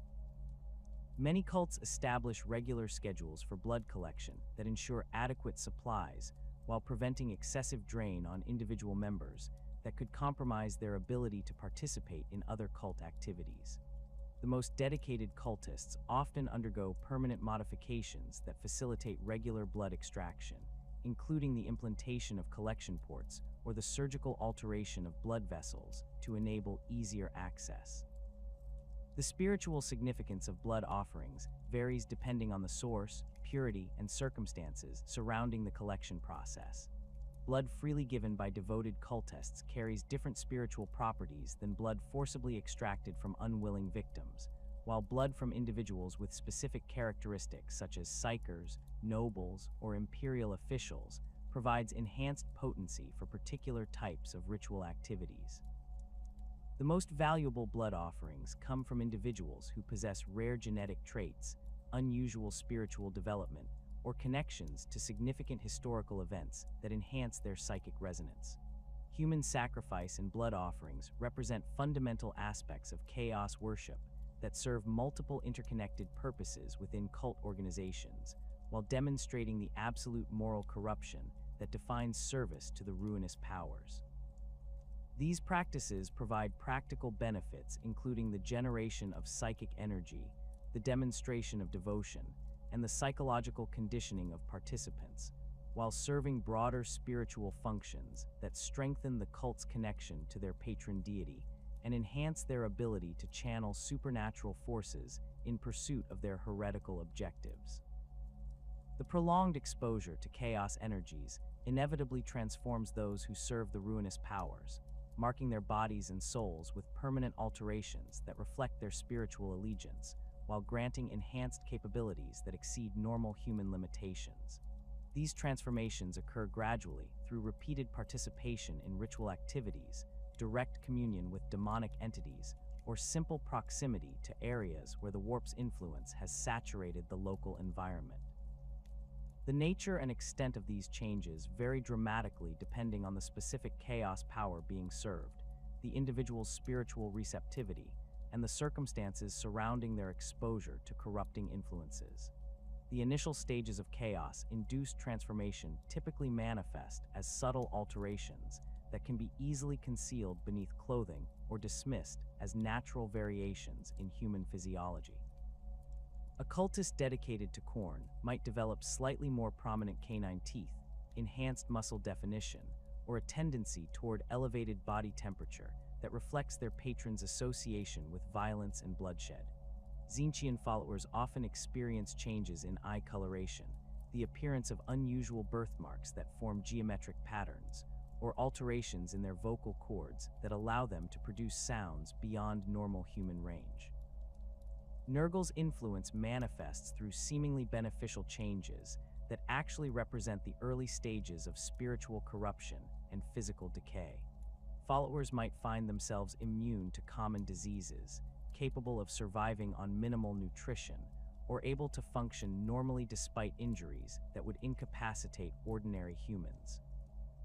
These apparent improvements mask the gradual breakdown of normal biological processes as the individual's body adapts to accommodate the plague god's gifts of entropy and stagnation. Slaaneshi corruption typically begins with enhancements to sensory perception that allow devotees to experience greater intensity and subtlety in physical sensations, artistic appreciation, and emotional responses.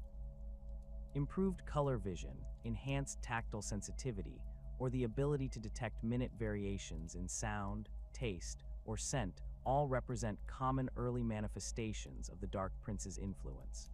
These changes initially appear beneficial and may even enhance the individual's performance in their chosen profession or artistic pursuits. The progression of chaos mutations follows patterns that reflect the fundamental nature of each ruinous power, while responding to the specific circumstances and spiritual development of individual cultists. Khornate transformations tend toward enhancements of physical combat capability, with devotees developing natural weapons such as bone spurs, hardened skin that provides armor-like protection, or altered musculature that grants superhuman strength and speed.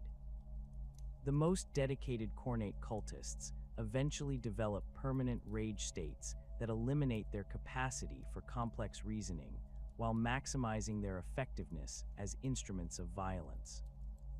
Advanced Khornate mutations often include the development of additional limbs optimized for combat, alterations to the skeletal structure that improve balance and leverage during melee combat, or modifications to the cardiovascular system that allow sustained physical exertion far beyond normal human limits.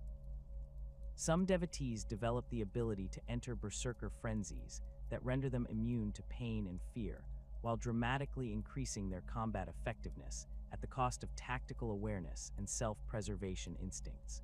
The most extreme Khornate transformations result in individuals who can no longer function in normal society due to their overwhelming compulsion toward violence and their obvious physical alterations.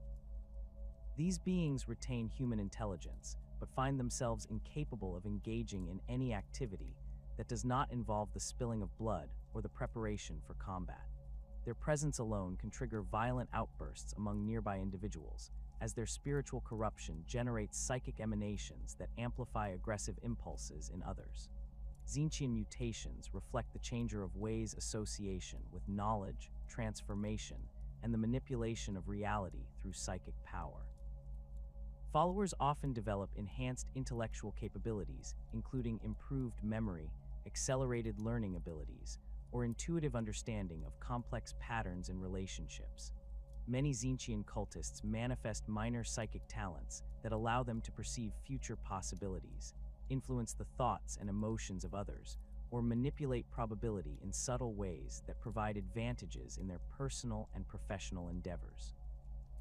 Physical alterations among Tzeentchian devotees frequently involve changes that enhance their ability to channel warp energies or perceive supernatural phenomena. Additional eyes that can see across multiple spectrums of light, modifications to the nervous system that improve psychic sensitivity, or alterations to brain structure that expand consciousness beyond normal human limitations, all represent common manifestations of the architect of fate's influence. Some cultists develop the ability to perceive multiple potential futures simultaneously, though this gift often comes at the cost of difficulty distinguishing between present reality and possible alternatives. The most advanced Tzeentchian mutations can result in individuals whose physical forms become increasingly unstable as their connection to the warp deepens. These beings might experience spontaneous alterations to their appearance, the ability to phase partially into the Imperium, or constant low-level reality distortions that affect their immediate environment. Their presence can cause electronic equipment to malfunction, written text to change spontaneously, or architectural features to shift and reconfigure without apparent cause. Nerglite transformations embrace decay and entropy as expressions of spiritual truth, with devotees developing the ability to survive and even thrive in conditions that would prove fatal to normal humans. Immunity to disease, toxins, and radiation allows these individuals to operate in environments that remain inaccessible to others, while their altered physiology enables them to draw sustenance from sources that would normally be inedible or harmful. Many Nerglite cultists develop the ability to digest organic matter in any state of decay, allowing them to survive in conditions where conventional food sources are unavailable.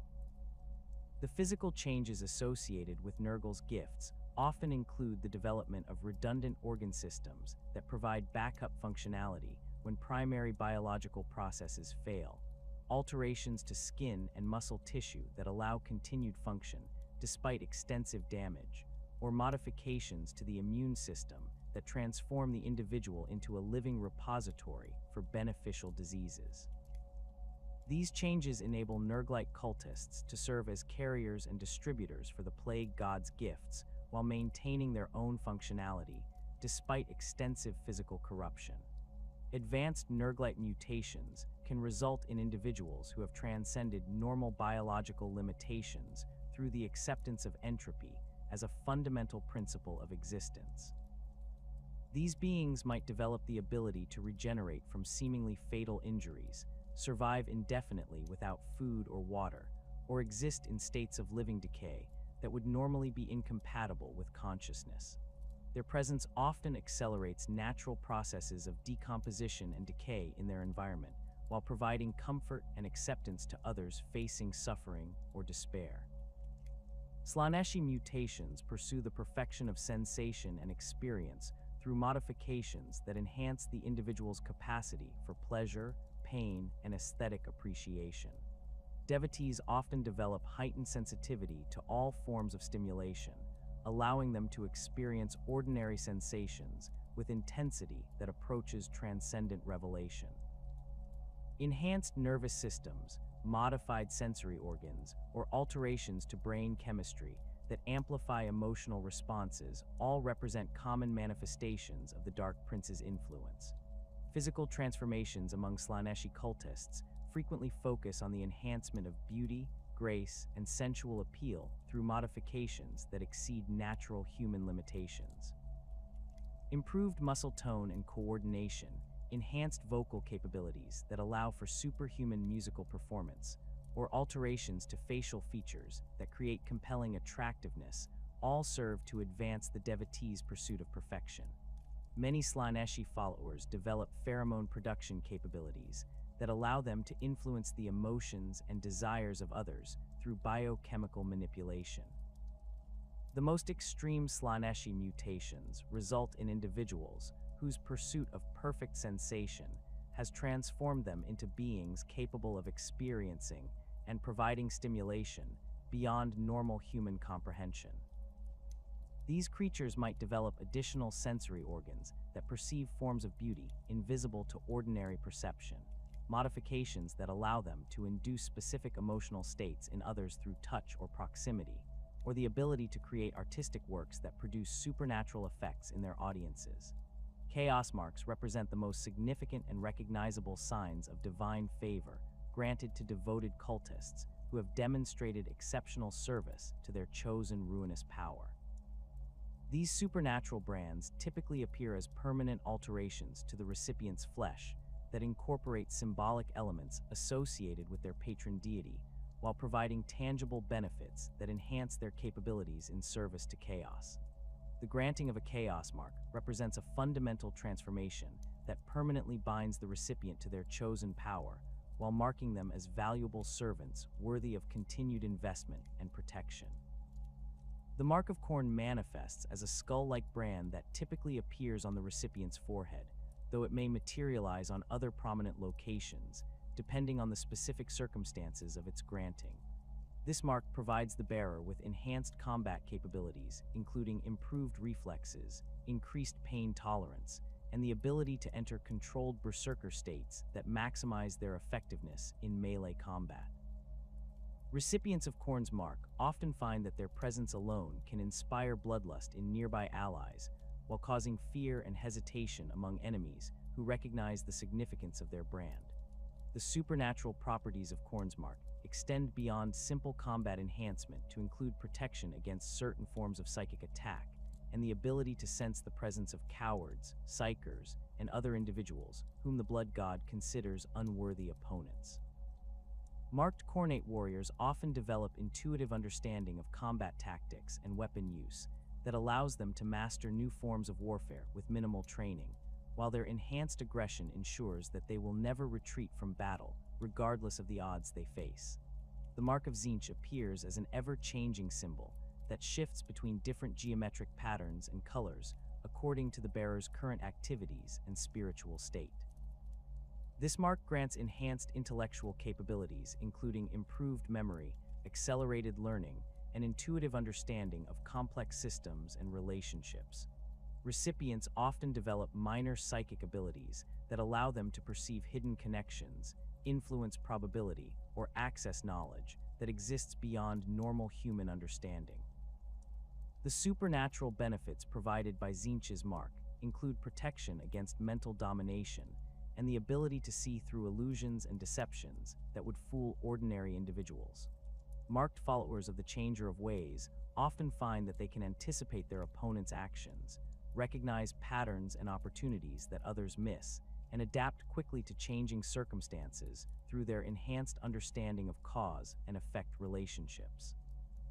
The Mark of Nurgle manifests as a diseased area of flesh that displays the symptoms of various plagues, while providing the bearer with immunity to disease, poison, and other forms of biological attack.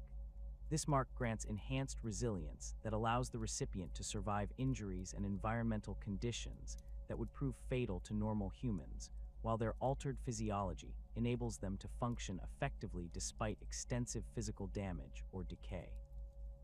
Recipients of Nurgle's mark often develop the ability to spread beneficial diseases that provide comfort and acceptance to those suffering from despair, pain, or fear of death. Their presence can accelerate natural healing processes in others who embrace the plague god's philosophy, while their touch can provide relief from suffering through the application of numbing plagues that eliminate pain without causing immediate death. The Mark of Slaanesh appears as an intricate design that incorporates elements of both beauty and corruption, typically manifesting in locations that enhance the bearer's physical attractiveness or artistic capabilities.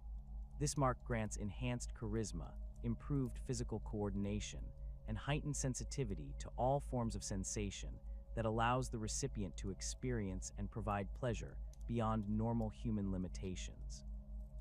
The supernatural properties of Slaanesh's mark include the ability to influence the emotions and desires of others through pheromone production, enhanced vocal capabilities that can induce specific psychological states in listeners, and improved artistic abilities that allow the creation of works capable of producing transcendent experiences in their audiences.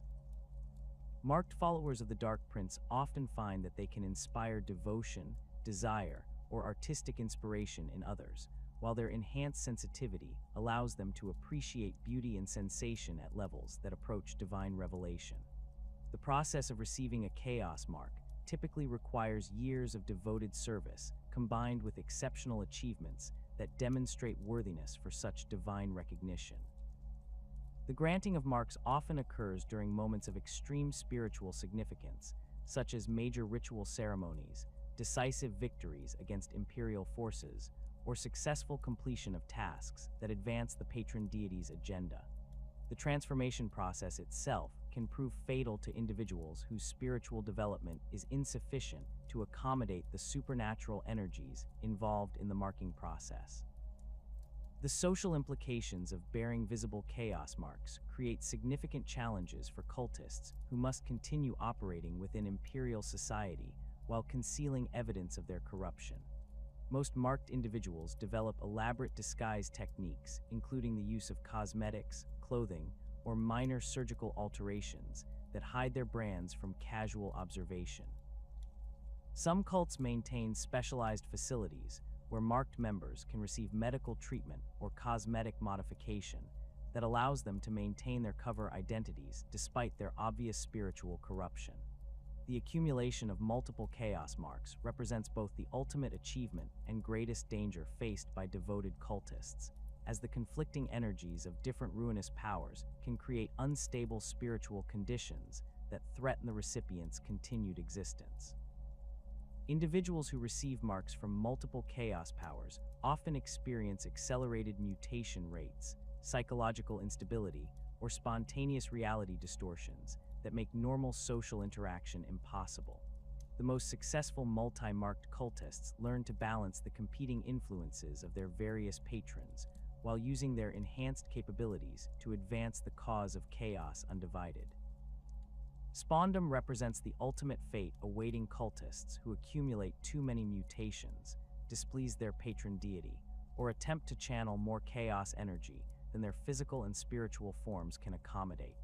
This transformation reduces formerly human individuals to mindless beasts driven by basic instincts and random supernatural abilities that make them dangerous to both enemies and allies.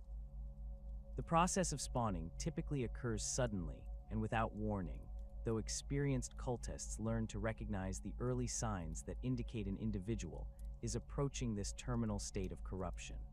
The physical transformation into chaos spawn involves the rapid and uncontrolled manifestation of multiple mutations that reshape the victim's body according to no coherent pattern or design. Limbs might multiply, merge, or disappear entirely, while organs relocate, duplicate, or transform into entirely different biological structures. The resulting creatures retain no resemblance to their original human form and possess no memory of their previous existence, though they may retain fragments of knowledge or skills that manifest as instinctive behaviors or supernatural abilities. Chaos spawn vary dramatically in size, appearance, and capabilities depending on the specific mutations they have accumulated and the circumstances surrounding their transformation. Some spawn develop into massive predatory beasts with multiple heads, natural weapons, and enhanced physical capabilities that make them formidable opponents in combat. Others become smaller, more agile creatures that rely on stealth, speed, or exotic supernatural abilities to survive and hunt. The most unstable spawn continue to mutate throughout their existence, constantly changing form and capabilities in response to environmental stimuli or random warp influences. The psychological state of chaos spawn remains a subject of debate among those scholars brave or foolish enough to study these creatures, as their behavior suggests the complete absence of higher reasoning while occasionally displaying actions that seem to indicate retained memories or learned responses. Most spawn appear driven by basic survival instincts combined with an overwhelming compulsion to seek out and consume sources of chaos energy, leading them to gravitate toward cult activities, ritual sites, or areas where the warp's influence has saturated the local environment. The creation of chaos spawn serves multiple purposes within the broader ecosystem of chaos worship. providing cautionary examples that discourage excessive ambition among cultists while creating useful weapons that can be deployed against enemies or rivals. Experienced cult leaders often maintain collections of spawn that serve as guardians for important facilities, shock troops for military operations, or tools for eliminating threats that require deniable solutions. The unpredictable nature of spawn behavior makes them difficult to control reliably, but their obvious corruption and mindless aggression ensure that they will attack any non-cultist they encounter. The management and utilization of chaos spawn requires specialized knowledge and equipment that allows cultists to direct these creatures toward desired targets while minimizing the risk of accidental attacks on friendly forces. Simple conditioning techniques, the use of pheromone markers that identify allies, or the employment of psychic compulsion can provide limited control over spawn behavior. Some cults develop elaborate training protocols that exploit the creature's residual instincts to create more reliable weapons, though the inherent instability of spawn psychology makes long-term conditioning difficult to maintain. The deployment of chaos spawn in combat operations provides significant advantages, including their immunity to fear, their unpredictable capabilities that make tactical planning difficult for opponents, and their obvious corruption that can demoralize Imperial forces through the psychological impact of facing creatures that represent the ultimate fate of heretics. Spawn prove particularly effective against enemy psychers, as their chaotic spiritual emanations can disrupt psychic abilities, while their resistance to supernatural attacks makes them difficult to eliminate through warp-based powers.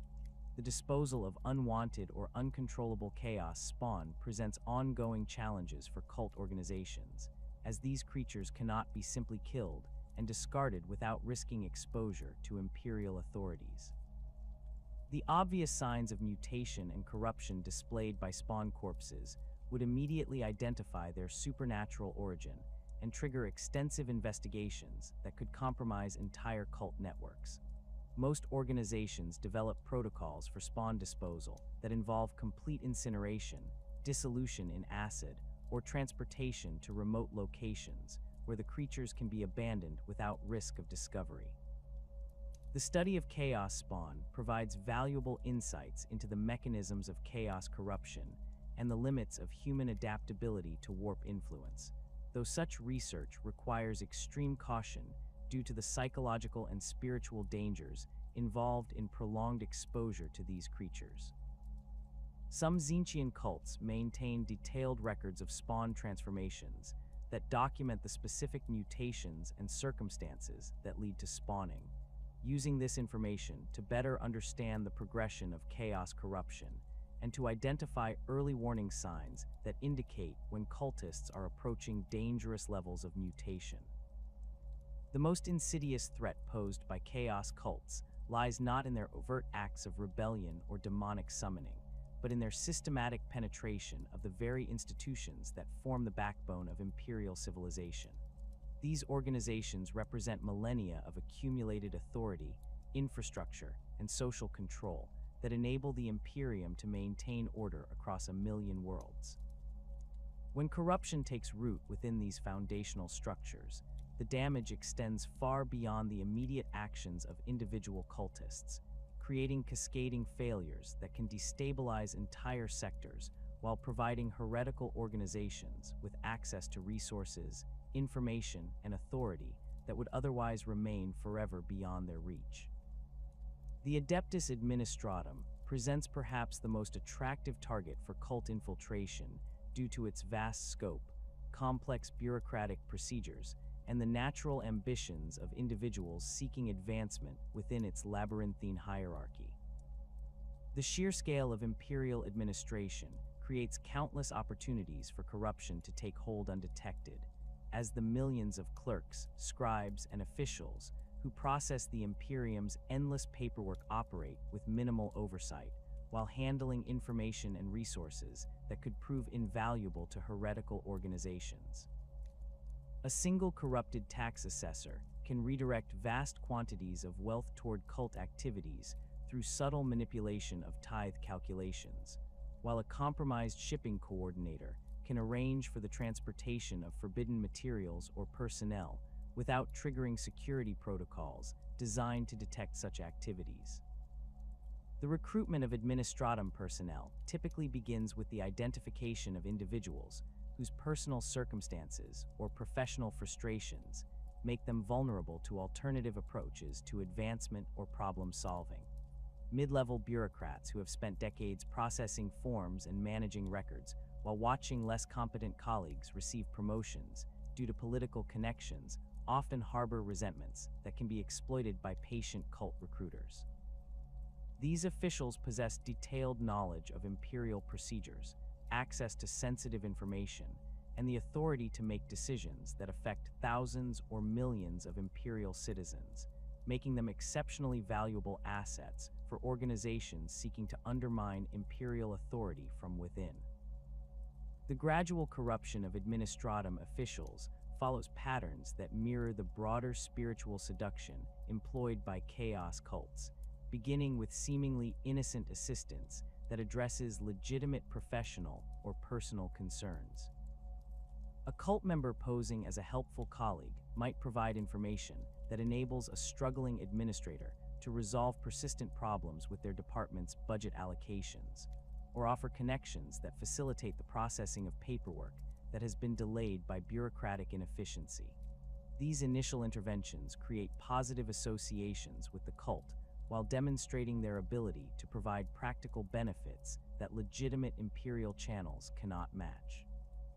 The progression from minor rule-bending to outright heretical activity occurs gradually as corrupted officials find themselves increasingly dependent on cult assistance, while simultaneously becoming complicit in activities that place them beyond Imperial redemption. An administrator who initially accepts help with legitimate budget problems might gradually be drawn into more sophisticated financial manipulations that divert Imperial resources toward cult activities. The psychological pressure created by their growing complicity, combined with the practical benefits of continued cult support, creates powerful incentives for deeper involvement in heretical activities. The compartmentalized nature of Imperial administration provides excellent cover for cult activities, as the complex web of overlapping jurisdictions and competing authorities makes it difficult for any single individual to develop a comprehensive understanding of systemic corruption. A cult network might place members in multiple departments within the same administrative complex, allowing them to coordinate their activities while maintaining the appearance of independence. Tax assessment offices, shipping coordinators, personnel departments, and security divisions can all contribute to cult operations through seemingly unrelated activities that combine to create significant advantages for heretical organizations.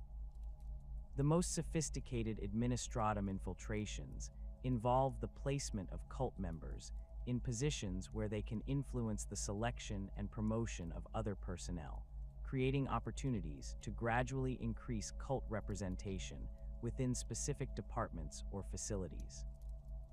A corrupted personnel director can ensure that cult candidates receive preferential consideration for open positions, while subtly discouraging the advancement of individuals whose loyalty to the Imperium might pose threats to ongoing heretical activities. Over time, these placement strategies can result in entire departments falling under cult control while maintaining the appearance of normal Imperial operation. Planetary defense forces represent another critical infiltration target due to their access to military equipment, training facilities, and strategic intelligence that can prove invaluable for cult military operations.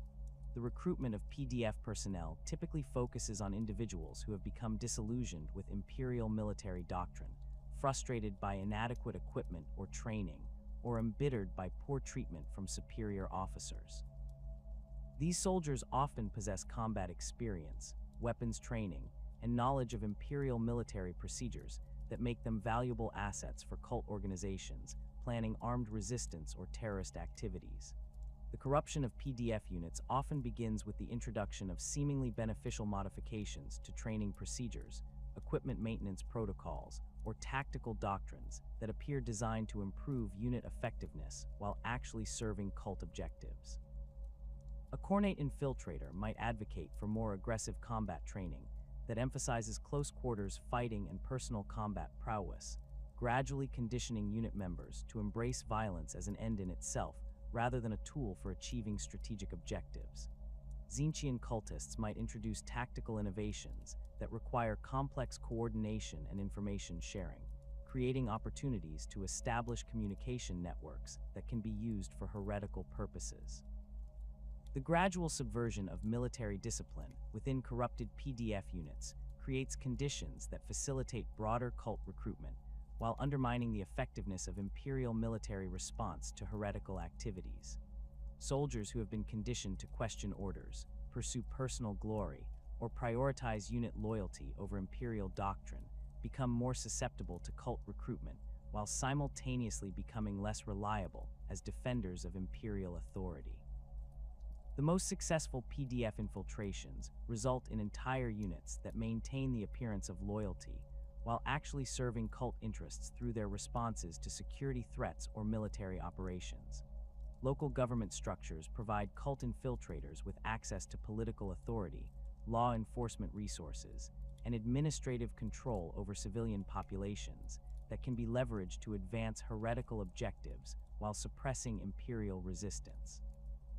The recruitment of planetary governors, municipal authorities, and other political leaders typically requires more sophisticated approaches than those used with military or administrative personnel, as these individuals often possess greater education, social awareness, and access to resources that could expose cult activities if suspicions are aroused.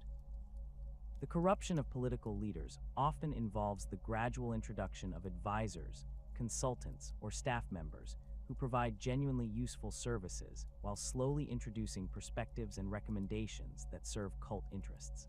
A Tzeentchian organization might place members in positions as economic advisors who provide valuable insights into trade optimization and resource management, while gradually steering policy decisions toward objectives that benefit cult operations. These infiltrators must demonstrate genuine competence in their assigned roles, while carefully managing the pace and scope of their influence to avoid triggering suspicions about their ultimate loyalties. The subversion of law enforcement agencies represents one of the most critical aspects of cult infiltration, as these organizations possess the authority and capability to investigate and eliminate heretical activities before they can achieve their objectives. The recruitment of arbiters, local security forces, and investigative personnel requires careful attention to the psychological profiles and professional motivations of potential targets, as these individuals typically possess strong loyalty to Imperial authority combined with training designed to detect and resist corruption attempts. The most effective approaches to law enforcement corruption involve the exploitation of legitimate frustrations with bureaucratic limitations, inadequate resources, or political interference that prevents effective law enforcement. A cult recruiter might approach a dedicated investigator who has been frustrated by their inability to prosecute criminals due to political protection or bureaucratic obstacles, offering alternative methods for achieving justice that gradually escalate beyond legal boundaries. The psychological satisfaction derived from successfully eliminating threats to public safety can override moral objections to questionable methods, particularly when the targets are genuinely harmful individuals whose prosecution through legitimate channels has proven impossible. The ecclesiarchy presents unique challenges and opportunities for cult infiltration due to its role as the primary spiritual authority within Imperial society and its extensive network of churches, monasteries, and educational institutions that reach into every level of Imperial civilization. The corruption of religious institutions requires sophisticated theological arguments that can justify heretical practices while maintaining sufficient connection to orthodox Imperial doctrine to avoid immediate detection by ecclesiastical authorities. The recruitment of ecclesiarchy personnel typically begins with the identification of individuals who have encountered theological questions or pastoral challenges that cannot be adequately addressed through orthodox Imperial doctrine. priests who struggle to explain the suffering of innocent populations, theologians who have discovered historical inconsistencies in imperial religious texts, or missionaries who have encountered Xenos philosophies that challenge their understanding of imperial truth, all represent potential targets for cult recruitment efforts. The gradual corruption of religious doctrine follows patterns that exploit genuine theological complexities while introducing alternative interpretations that serve chaos objectives. A Nurglite cult might approach priests working in plague-stricken areas with theological frameworks that present suffering as a form of spiritual purification rather than divine punishment, gradually leading them toward acceptance of disease as a blessed state rather than a condition requiring healing. These corrupted teachings often provide more satisfactory explanations for observed phenomena than orthodox doctrine, making them attractive to individuals seeking intellectual and spiritual coherence in their religious understanding.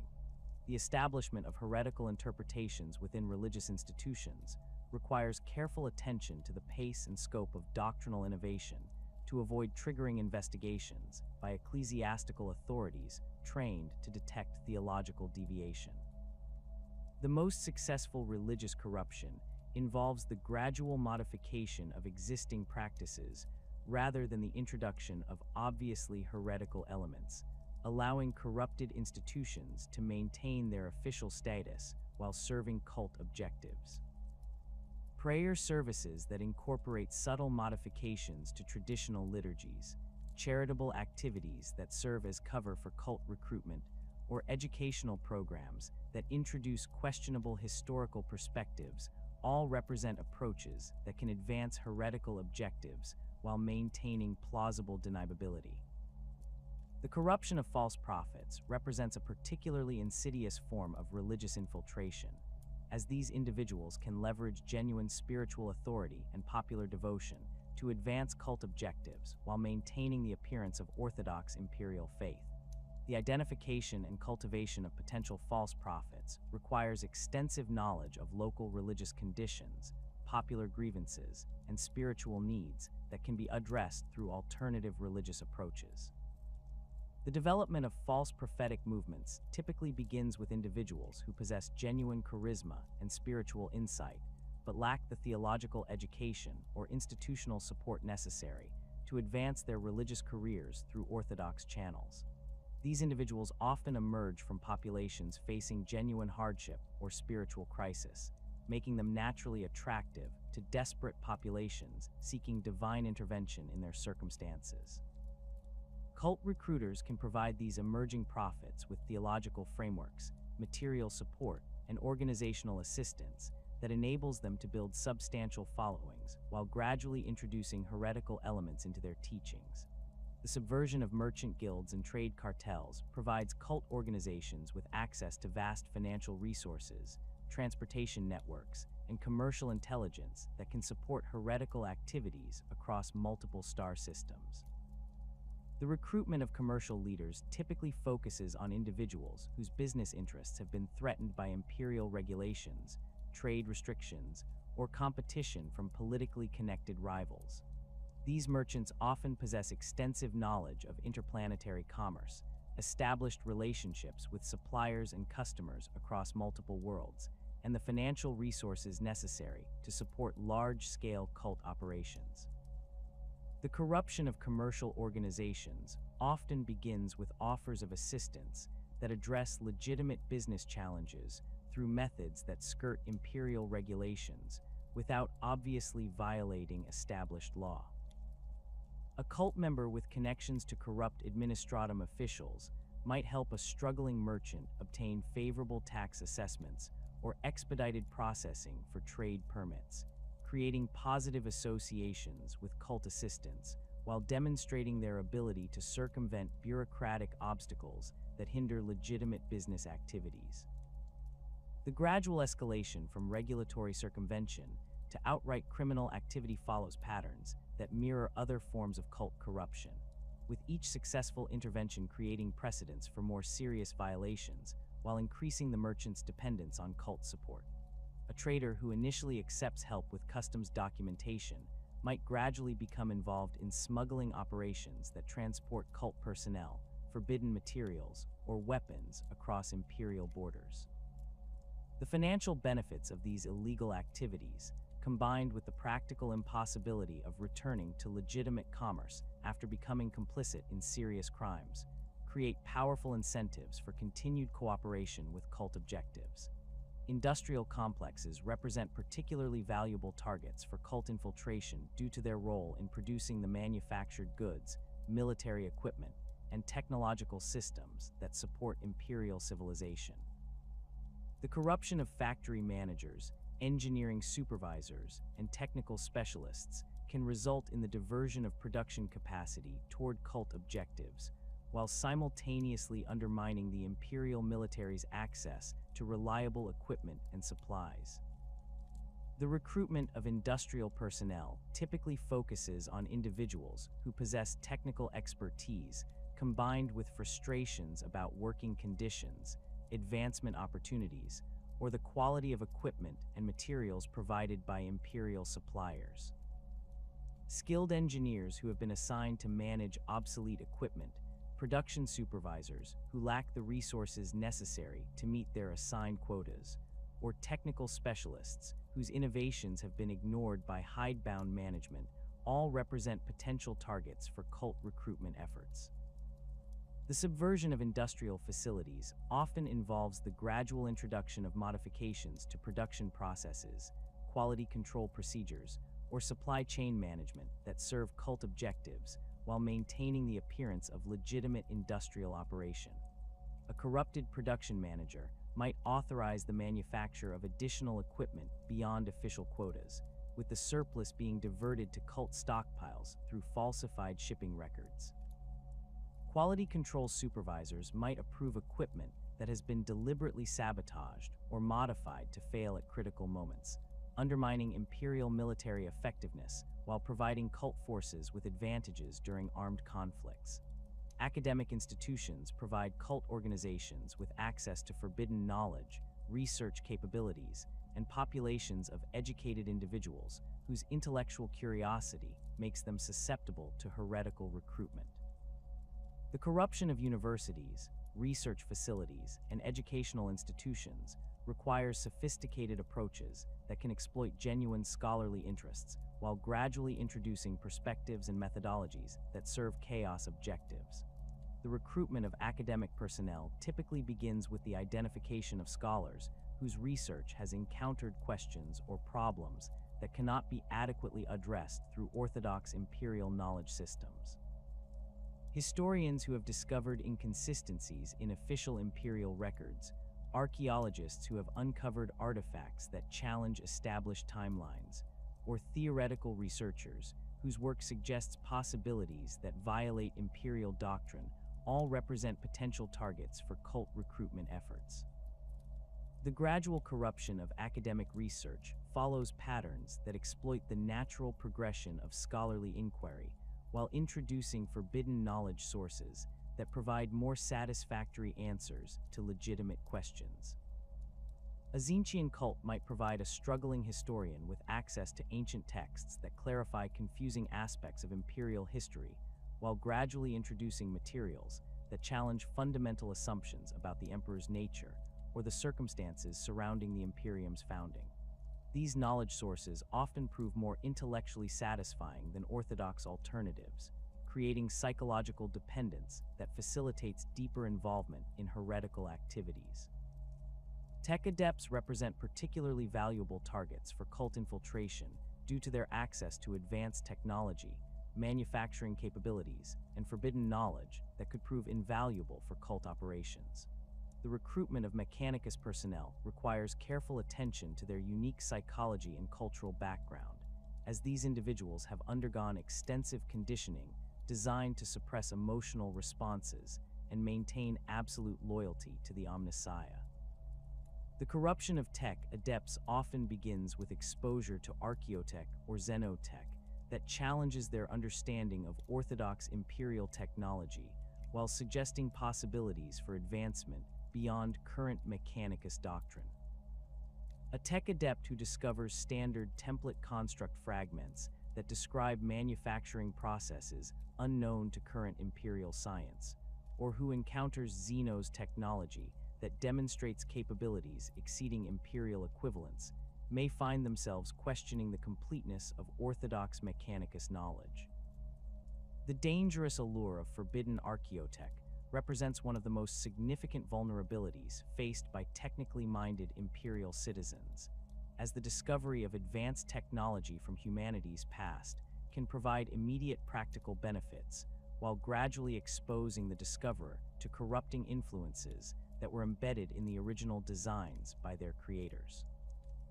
Much archaeotech was created during the dark age of technology by human civilizations that had already begun experimenting with warp-based technologies, or had fallen under the influence of chaos entities seeking to corrupt humanity's technological development.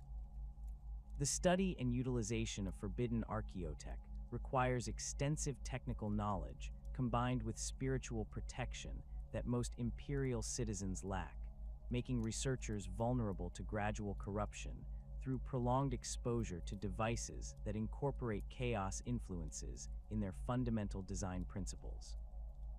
A tech adept who discovers an archaeotech device that dramatically improves manufacturing efficiency might initially focus on understanding its mechanical principles, while remaining unaware of the subtle psychological influences that gradually alter their thought patterns and spiritual development.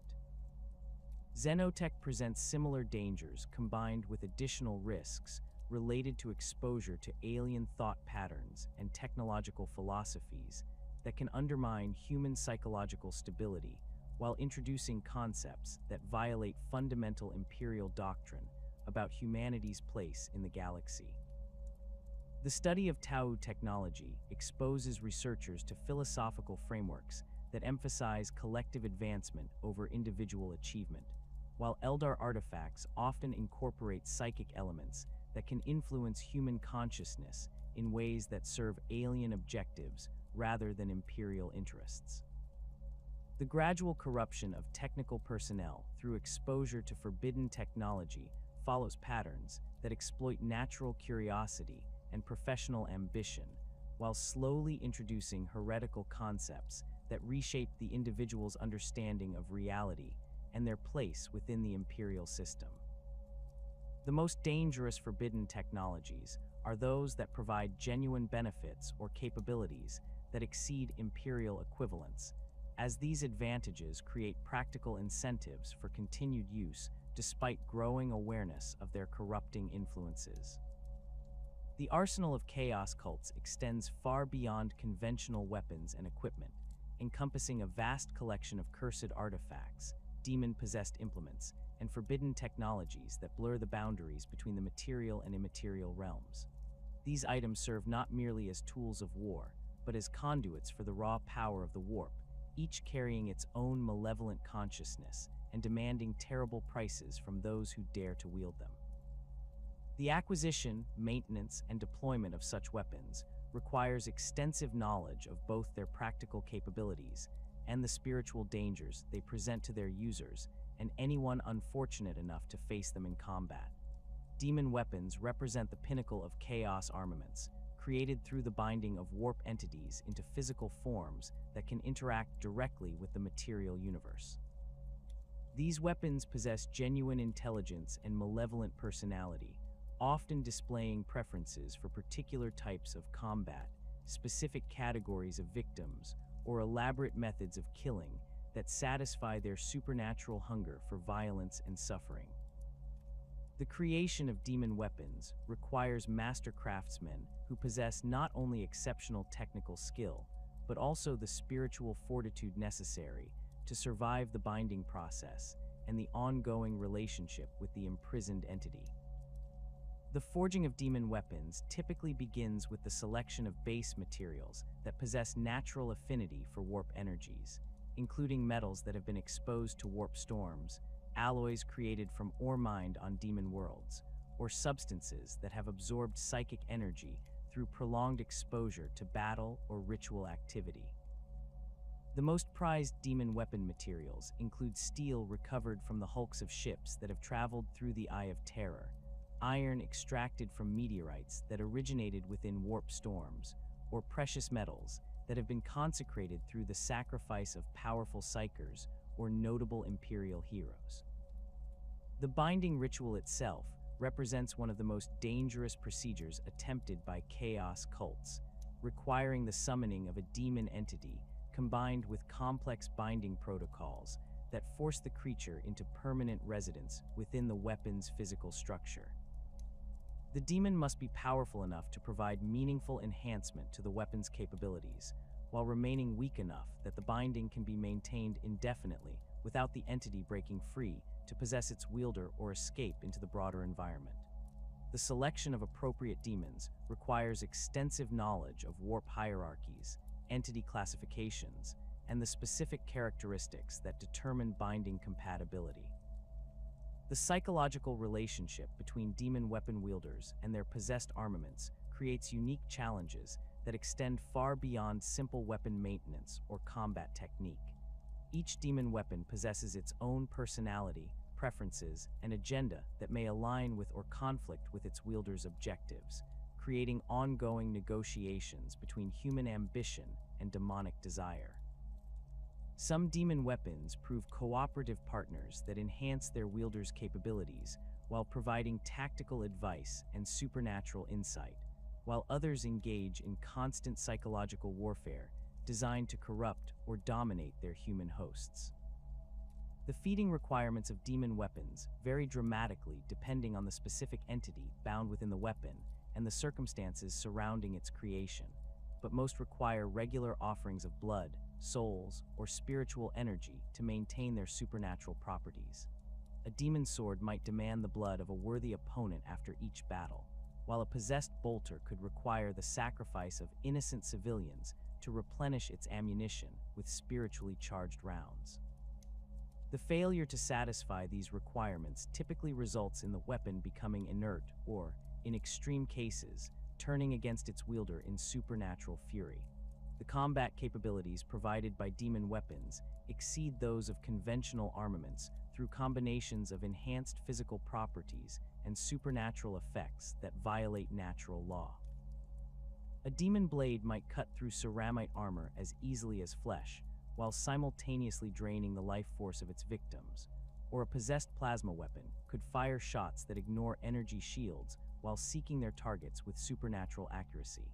The most powerful demon weapons display adaptive capabilities that allow them to modify their effects based on the specific threats they encounter, developing new abilities in response to enemy defenses or tactical situations. The unpredictable nature of demon weapons creates significant tactical challenges for their wielders, as these items often refuse to function when their services are most desperately needed or provide assistance in ways that serve their own agenda rather than their wielder's immediate objectives. A demon weapon might choose to remain dormant during routine combat, while reserving its power for encounters that promise particularly satisfying opportunities for carnage, or it might deliberately misfire to create more interesting tactical situations that provide greater entertainment for the imprisoned entity. Chaos artifacts recovered from space hulks represent some of the most dangerous and valuable items available to cult organizations, as these ancient vessels often contain relics from civilizations that fell to chaos corruption millennia ago. The exploration of space hulks requires specialized equipment and extensive spiritual protection, as these massive conglomerations of fused spacecraft drift through the warp for centuries or millennia, while accumulating layers of corruption that saturate every surface with malevolent energy. The archaeological teams that venture into these nightmare vessels face constant threats from demon manifestations, reality distortions, and the accumulated psychic residue of countless deaths that occurred during the Hulk's formation. The identification and extraction of valuable artifacts from space hulks requires extensive knowledge of chaos symbology, ancient human technology, and the specific characteristics that distinguish genuinely powerful relics from the countless worthless items that litter these derelict vessels. Experienced artifact hunters learn to recognize the subtle signs that indicate items of true power, including unusual material compositions, persistent energy emanations, or the presence of inscriptions in languages that predate Imperial Gothic. The most valuable space Hulk artifacts often display active supernatural properties that continue to function despite millennia of exposure to warp energies, suggesting either exceptional original craftsmanship or ongoing demonic influence that maintains their operational status. The transportation and storage of recovered chaos artifacts presents ongoing challenges for cult organizations, as these items often continue to emit corrupting influences that can affect nearby personnel or interfere with conventional equipment. Specialized containment procedures typically involve the construction of isolation chambers lined with materials that provide partial protection against warp energies, though complete shielding remains impossible due to the fundamental nature of chaos corruption. The most dangerous artifacts require constant monitoring and regular ritual maintenance to prevent their accumulated energy from reaching critical levels that could trigger spontaneous demon manifestations or reality breaches. Ancient battlefields provide another significant source of chaos artifacts, particularly sites where major conflicts involved extensive use of psychic powers, demonic manifestations, or weapons that incorporated warp-based technologies.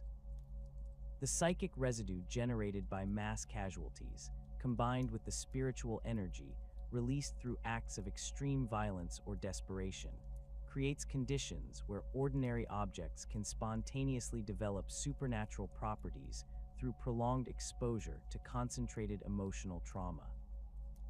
Weapons that absorb the final thoughts of dying warriors, armor pieces that witnessed acts of exceptional heroism or cowardice, or personal items that carried the hopes and fears of their owners through their final moments all represent potential sources of powerful artifacts.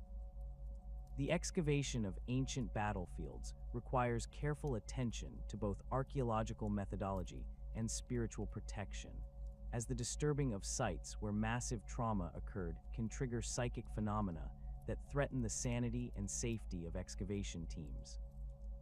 Experienced artifact hunters employ combinations of conventional archaeological techniques with ritual procedures designed to appease the restless spirits that often inhabit such locations, offering prayers, sacrifices, or other forms of spiritual compensation for the disruption of their eternal rest.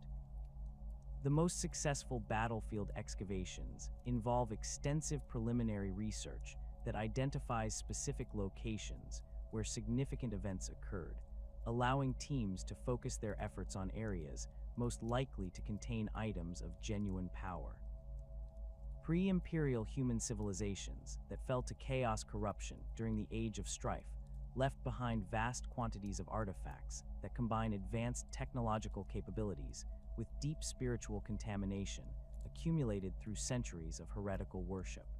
These items often display technological sophistication that exceeds current Imperial capabilities, while incorporating design elements that violate fundamental principles of orthodox Imperial technology.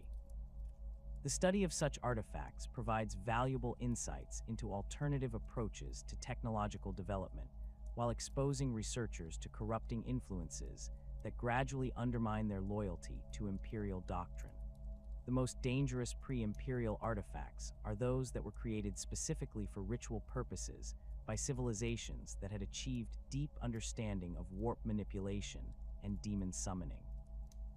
These items often incorporate living components, self-modifying materials, or consciousness transfer technologies that allow them to adapt and evolve in response to their environment, while maintaining active connections to entities that exist within the Imperium. The activation of such artifacts can trigger effects that extend far beyond their immediate location, potentially affecting entire planetary populations or creating permanent alterations to local reality that persist for generations. Corrupted Imperial technology represents a particularly insidious category of chaos artifacts, as these items maintain the appearance and basic functionality of orthodox Imperial equipment while incorporating modifications that serve heretical purposes. The corruption of Imperial technology typically occurs through prolonged exposure to warp energies, deliberate modification by dark Mechanicus tech adepts, or the influence of demon entities that have learned to inhabit and manipulate mechanical systems. These corrupted devices often prove more reliable and effective than their orthodox equivalents, creating practical incentives for their adoption despite the spiritual dangers they represent. The identification of corrupted Imperial technology requires extensive technical knowledge combined with spiritual sensitivity that can detect the subtle signs of chaos influence that may not be immediately apparent through conventional analysis.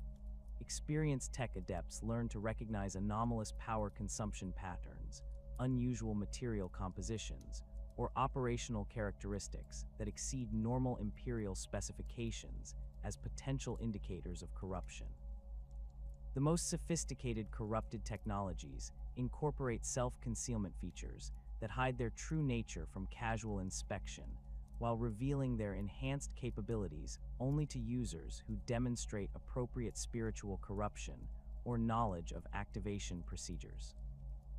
Dark Mechanicus innovations represent the cutting edge of corrupted Imperial technology, created by tech adepts who have abandoned orthodox Mechanicus doctrine in favor of research approaches that incorporate forbidden knowledge and warp-based enhancement techniques. These innovations often achieve dramatic improvements in performance, efficiency, or capability through the integration of demonic entities, Xenos technology, or theoretical principles that violate fundamental Imperial scientific doctrine. The development of Dark Mechanicus technology requires not only exceptional technical skill, but also extensive spiritual corruption that enables researchers to survive direct exposure to the warp energies that power their creations. The manufacturing processes employed by Dark Mechanicus forge cults incorporate ritual elements that consecrate their products to specific chaos powers, while embedding spiritual components that enhance the technology's connection to warp energies. These procedures typically involve the use of human sacrifice, demonic summoning, or exposure to concentrated chaos corruption during critical manufacturing phases, creating products that possess supernatural properties alongside their enhanced technical capabilities. The resulting devices often display adaptive behaviors, self-repair capabilities, or the ability to evolve new functions in response to their operational environment. The distribution networks that supply corrupted technology to chaos cults operate through complex webs of intermediaries, black market dealers, and corrupted Imperial officials who provide plausible explanations for the acquisition and deployment of obviously non-standard equipment. These networks often exploit legitimate salvage operations, archaeological expeditions, or military surplus disposal programs to introduce corrupted items into general circulation while maintaining sufficient documentation to satisfy casual Imperial scrutiny. The most sophisticated distribution operations involve the gradual replacement of standard Imperial equipment with corrupted alternatives that provide superior performance while slowly conditioning their users to accept increasingly obvious violations of orthodox Imperial doctrine. Ritual implements serve as focal points for cult ceremonies while providing practical tools that enhance the effectiveness of supernatural activities through their design, materials, and accumulated spiritual energy. These items range from simple ceremonial daggers and offering bowls to elaborate altar systems and summoning apparatus that require teams of specialists to operate safely. The creation of effective ritual implements requires knowledge of sacred geometry, materials science, and spiritual principles that determine how physical objects can channel and focus warp energies according to the requirements of specific ceremonial procedures. The consecration of ritual implements involves elaborate ceremonies that imbue ordinary objects with spiritual significance, while establishing connections to specific chaos powers or demon entities that enhance their ceremonial effectiveness. These consecration rituals typically involve the application of sacrificial blood, exposure to concentrated warp energy, or the performance of specific prayers and incantations that invoke the attention and blessing of supernatural entities. The most powerful ritual implements undergo multiple consecration ceremonies over extended periods, gradually accumulating spiritual energy that enhances their ability to channel supernatural forces during cult activities. Cursed tomes represent repositories of forbidden knowledge that serve simultaneously as reference materials, spiritual focal points, and active sources of corruption that gradually influence anyone who studies their contents. These books typically contain combinations of historical information, theoretical frameworks, ritual instructions, and philosophical arguments that challenge orthodox imperial doctrine while providing alternative explanations for observed phenomena. The creation of cursed tomes requires not only extensive knowledge of heretical subjects, but also the ability to imbue written text with spiritual energy that affects readers on psychological and supernatural levels. The binding and preservation of cursed tomes involves specialized techniques that protect their contents from physical decay while maintaining the spiritual potency of their corrupting influence. Many such books are bound in human skin, written with ink created from sacrificial blood, or illustrated with images that incorporate psychoactive pigments derived from warp-touched materials. The most dangerous cursed tomes display active properties that include self-modification of their contents, the ability to influence nearby individuals even when closed, or the manifestation of demon entities that serve as guardians or interpreters of their forbidden knowledge. The study of cursed tomes requires extensive spiritual protection combined with careful attention to the psychological effects that prolonged exposure to heretical knowledge can produce in even the most dedicated imperial servants. Readers often experience gradual changes in their thought patterns, moral frameworks, and spiritual allegiances that reflect the corrupting influence of the forbidden information they are absorbing.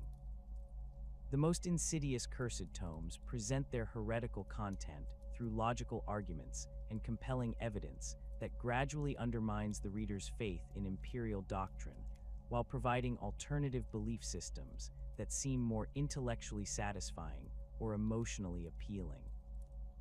Relics that serve as focal points for chaotic energies encompass a vast category of objects that have acquired supernatural properties through association with significant events, prolonged exposure to warp influence, or deliberate consecration to specific chaos powers.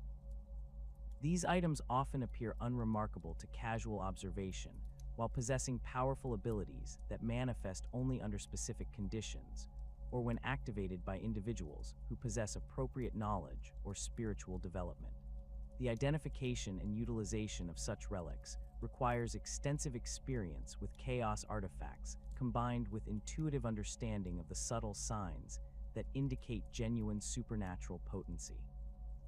The activation of chaos relics typically requires specific procedures that may involve ritual preparation, the application of particular substances, or the recitation of activation phrases that serve as keys to unlock the item's supernatural properties. These activation requirements often reflect the original circumstances surrounding the relic's creation or consecration, requiring users to recreate historical conditions or demonstrate understanding of the spiritual principles that govern the item's function. The most powerful relics demand ongoing tribute or maintenance that ensures their continued effectiveness, while binding their users into relationships that gradually increase their spiritual corruption and dependence on the relic's supernatural assistance.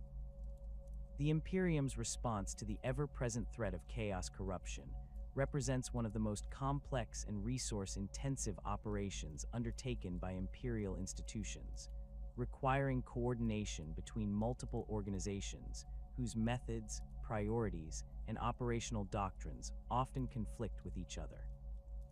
The detection and elimination of heretical cults demands not only military force, but also sophisticated intelligence gathering, theological expertise, and the willingness to make terrible sacrifices that preserve the broader imperial population at the cost of individual worlds, systems, or even entire sectors.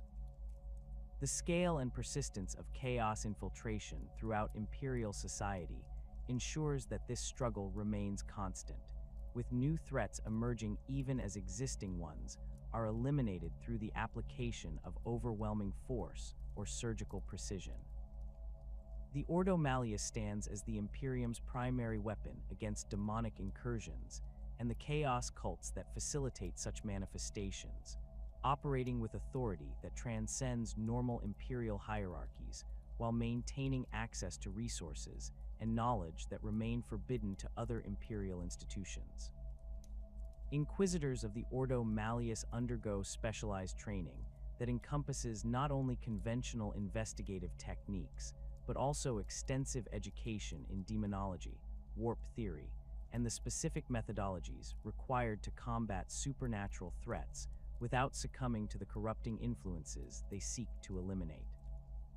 Their expertise extends beyond simple recognition of chaos symbols or ritual practices to include deep understanding of the psychological, spiritual, and material conditions that enable cult formation and growth within Imperial society. The knowledge base maintained by the Ordo Malleus encompasses centuries of accumulated experience in combating chaos threats, documented through detailed case studies, theoretical analyses, and practical guidelines that enable inquisitors to recognize patterns and predict cult behavior across diverse operational environments.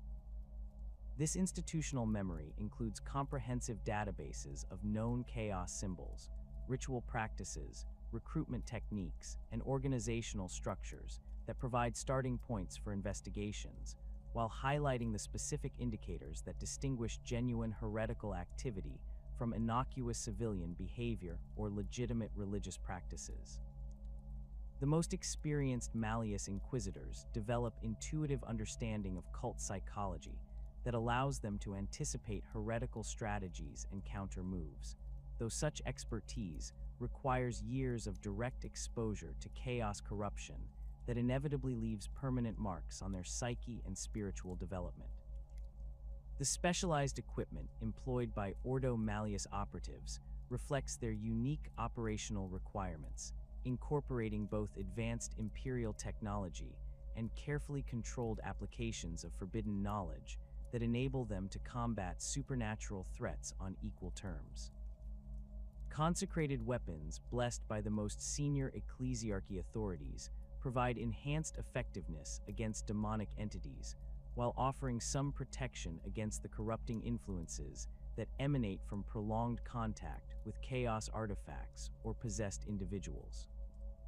Psychic hoods, null fields, and other protective devices shield inquisitors from the worst effects of warp exposure, while allowing them to operate in environments where normal humans would quickly succumb to madness or spiritual corruption. The detection protocols developed by the Ordo Malleus combine conventional investigative techniques with specialized procedures designed to identify the subtle signs of chaos corruption that often precede overt cult activity by months or years.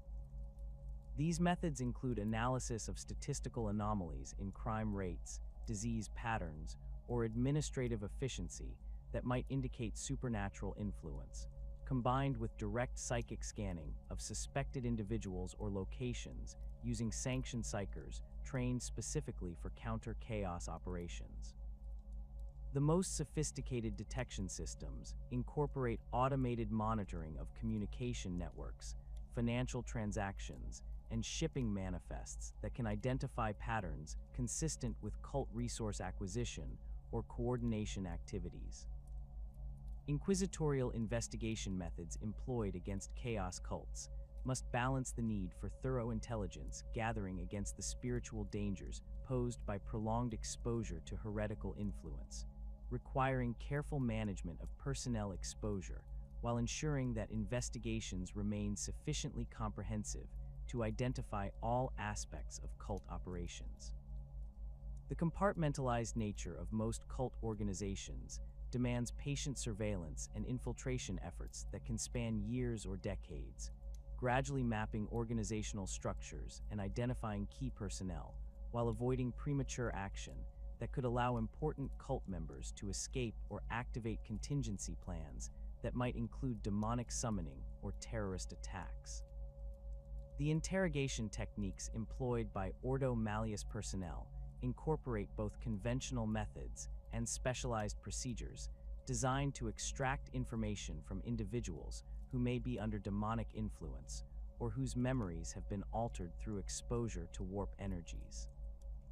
Standard interrogation protocols prove inadequate when dealing with cultists whose spiritual corruption has fundamentally altered their psychological makeup, requiring the use of psychic interrogation, chemical enhancement, or even limited applications of controlled chaos exposure that can break through supernatural mental barriers. The most dangerous interrogations involve captured cult leaders or demon-possessed individuals whose knowledge could provide crucial intelligence about broader heretical networks, though such procedures carry significant risks for both interrogators and subjects. The deployment of sanctioned psychers in anti-chaos operations represents one of the most controversial and dangerous aspects of inquisitorial methodology, as these individuals possess the psychic sensitivity necessary to detect supernatural threats while remaining vulnerable to the very influences they are employed to combat. Astropaths trained specifically for Malleus operations undergo additional conditioning designed to strengthen their resistance to chaos corruption, while enhancing their ability to perceive demonic activity or cult ritual practices. These specialized psychers often serve as early warning systems that can detect the psychic disturbances generated by major cult ceremonies or demon summoning attempts, providing inquisitorial forces with advance notice of impending supernatural manifestations. Battle psychers assigned to Ordo Malleus strike teams receive extensive training in combat applications of their abilities, specifically tailored for engagement with demonic entities and corrupted humans, learning techniques that can disrupt chaos rituals, banish lesser demons, or provide psychic protection for conventional Imperial forces operating in areas of high warp activity. The most experienced Malleus psychers develop specialized abilities that include the detection of possessed individuals, the identification of chaos artifacts, or the ability to trace psychic emanations back to their sources across vast distances. However, the constant exposure to chaos corruption inherent in such operations ensures that these individuals face significantly higher rates of madness, possession, or spiritual corruption compared to psychers assigned to other Imperial duties. The coordination between Ordo Malleus operations and conventional Imperial forces requires careful management of information security while ensuring that military units receive sufficient intelligence to operate effectively against supernatural threats they may not fully understand.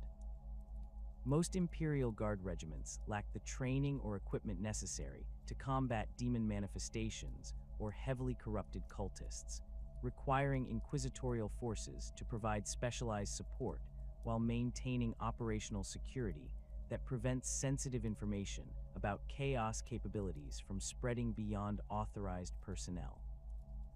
The most successful joint operations involve extensive preparation that includes briefings on expected threat types, distribution of consecrated weapons and protective equipment, and the assignment of inquisitorial liaisons who can provide real-time guidance during combat operations.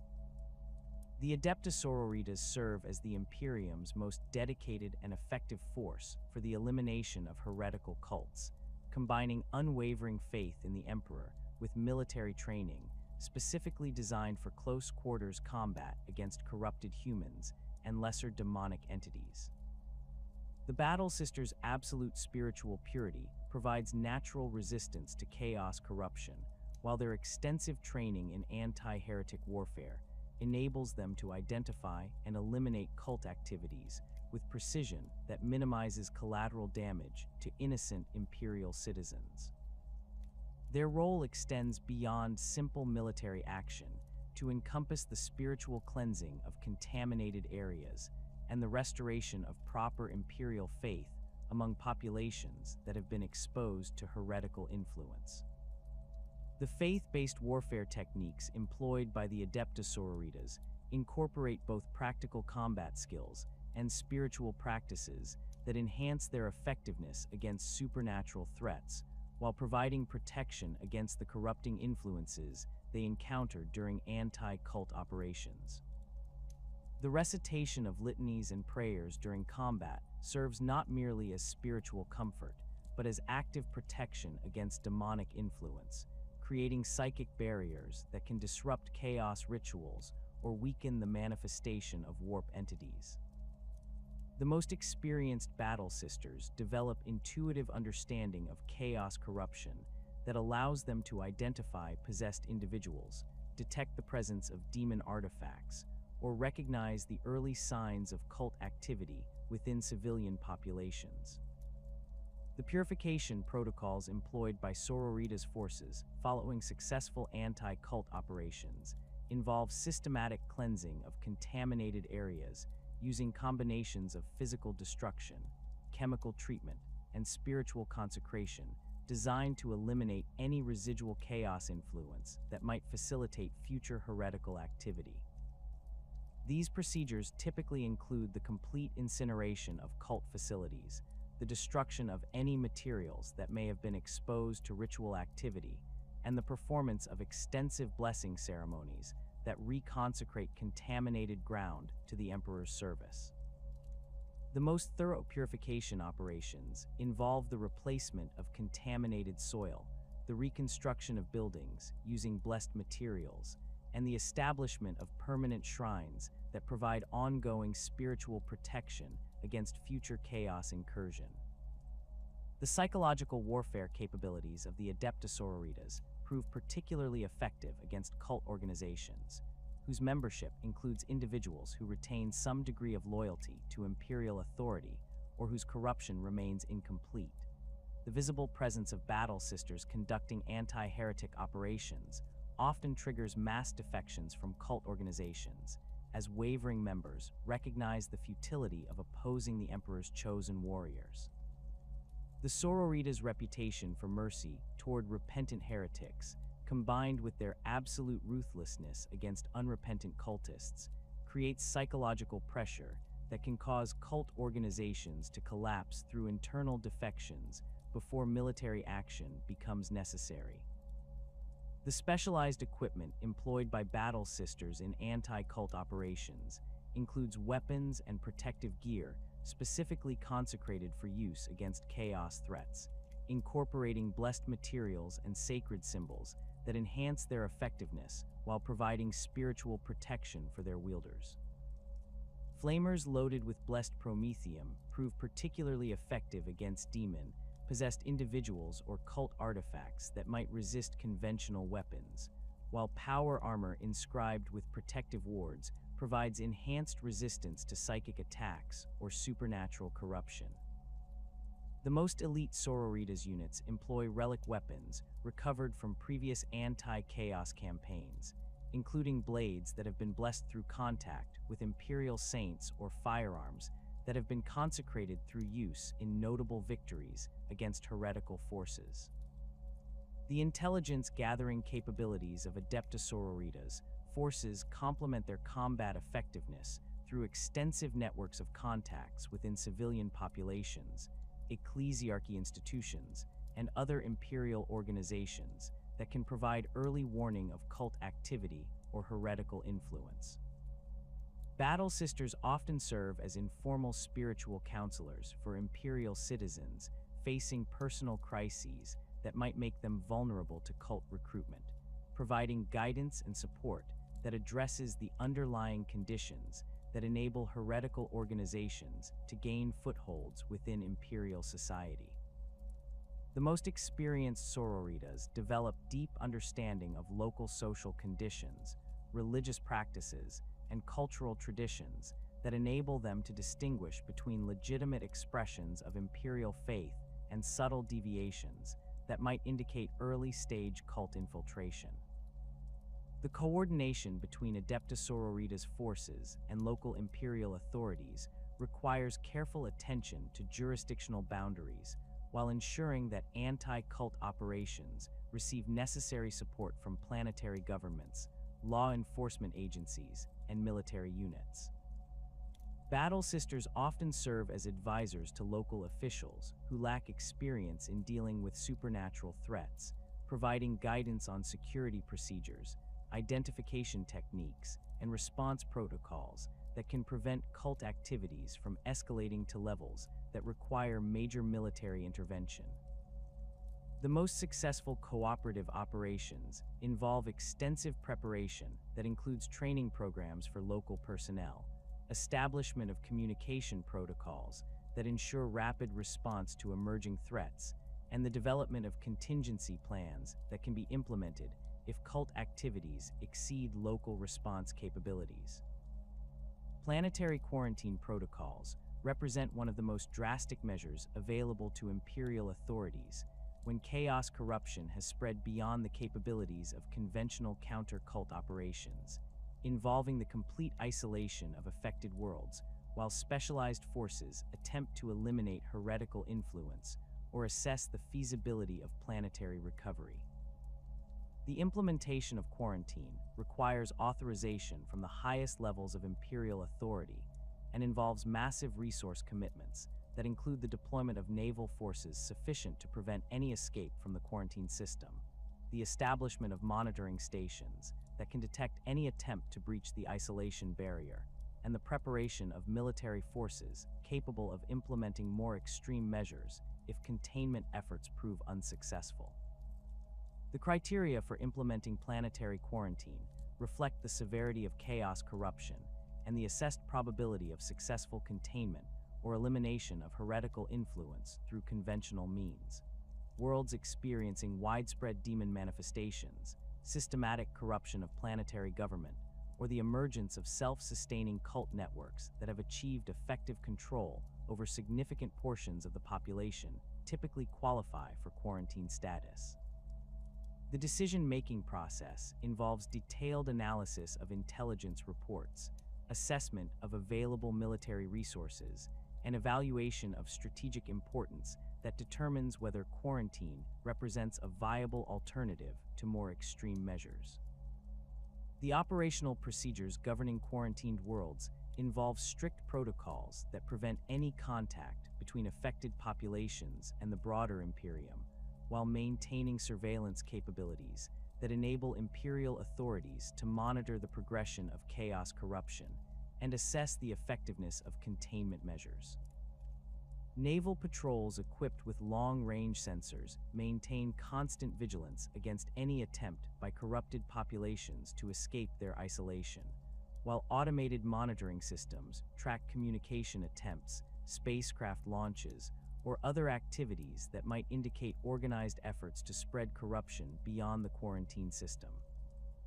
The most sophisticated quarantine operations include the deployment of specialized research teams that study the progression of chaos corruption under controlled conditions, gathering intelligence that can improve future counter-cult operations while maintaining strict isolation protocols that prevent any contamination of research personnel.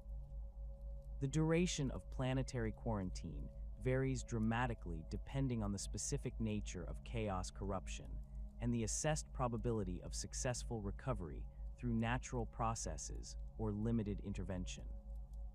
Some quarantined worlds experience gradual reduction in cult activity as heretical organizations collapse due to internal conflicts, resource depletion, or the natural consequences of their spiritual corruption, eventually reaching states where limited Imperial intervention might restore normal governance.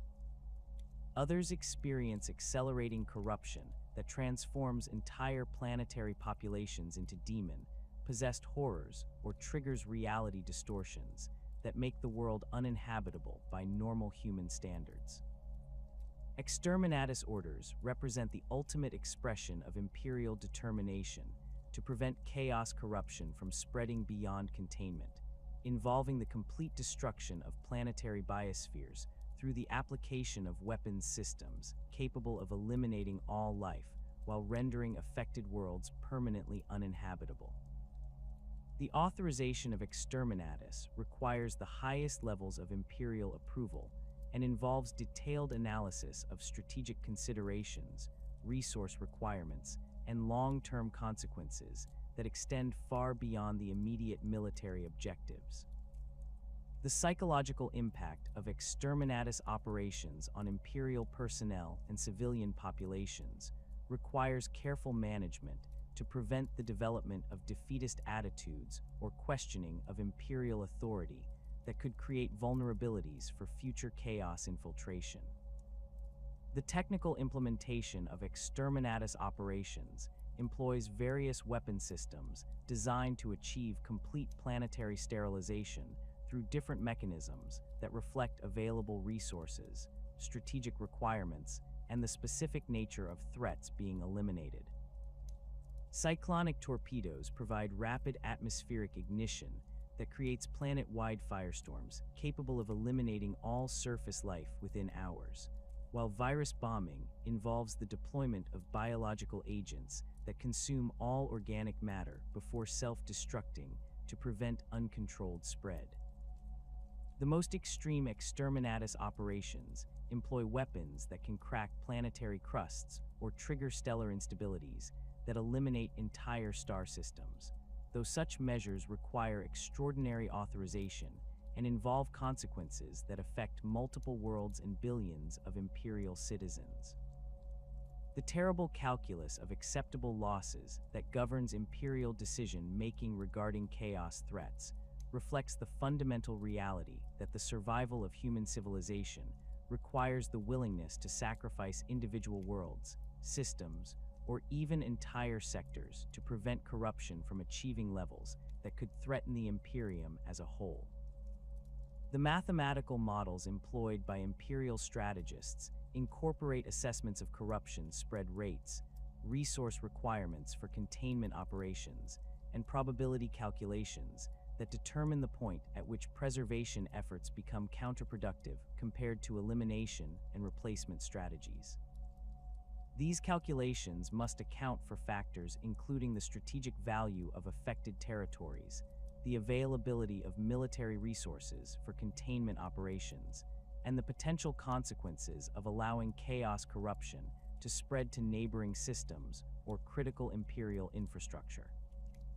The psychological burden carried by Imperial commanders who must authorize such extreme measures requires extensive spiritual preparation and ongoing support that enables them to maintain their effectiveness while processing the emotional consequences of decisions that result in the deaths of billions of Imperial citizens.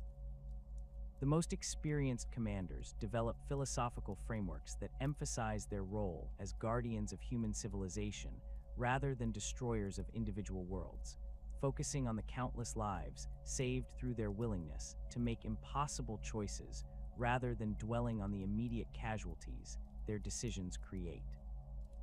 The Imperium's institutional support systems include specialized counseling services, spiritual guidance programs, and rotation policies that prevent individual commanders from bearing the psychological burden of multiple exterminatus authorizations without adequate recovery time. The long-term strategic implications of exterminatus operations extend far beyond the immediate elimination of chaos threats to include the permanent loss of productive worlds, the psychological impact on surviving populations, and the creation of dead zones that may require centuries or millennia to recover sufficiently for recolonization. The replacement of destroyed worlds through the identification and development of new colonies involves massive resource investments and extended timelines that constrain Imperial capabilities while creating temporary vulnerabilities in affected sectors. The most comprehensive post-exterminatus recovery programs include the establishment of monitoring stations that track the long-term effects of planetary destruction, research initiatives that study methods for accelerating environmental recovery, and colonization planning that identifies suitable replacement worlds for future development. The annals of Imperial history bear witness to countless heretical uprisings that have tested the Imperium's resolve and demonstrated the persistent threat posed by organized chaos worship.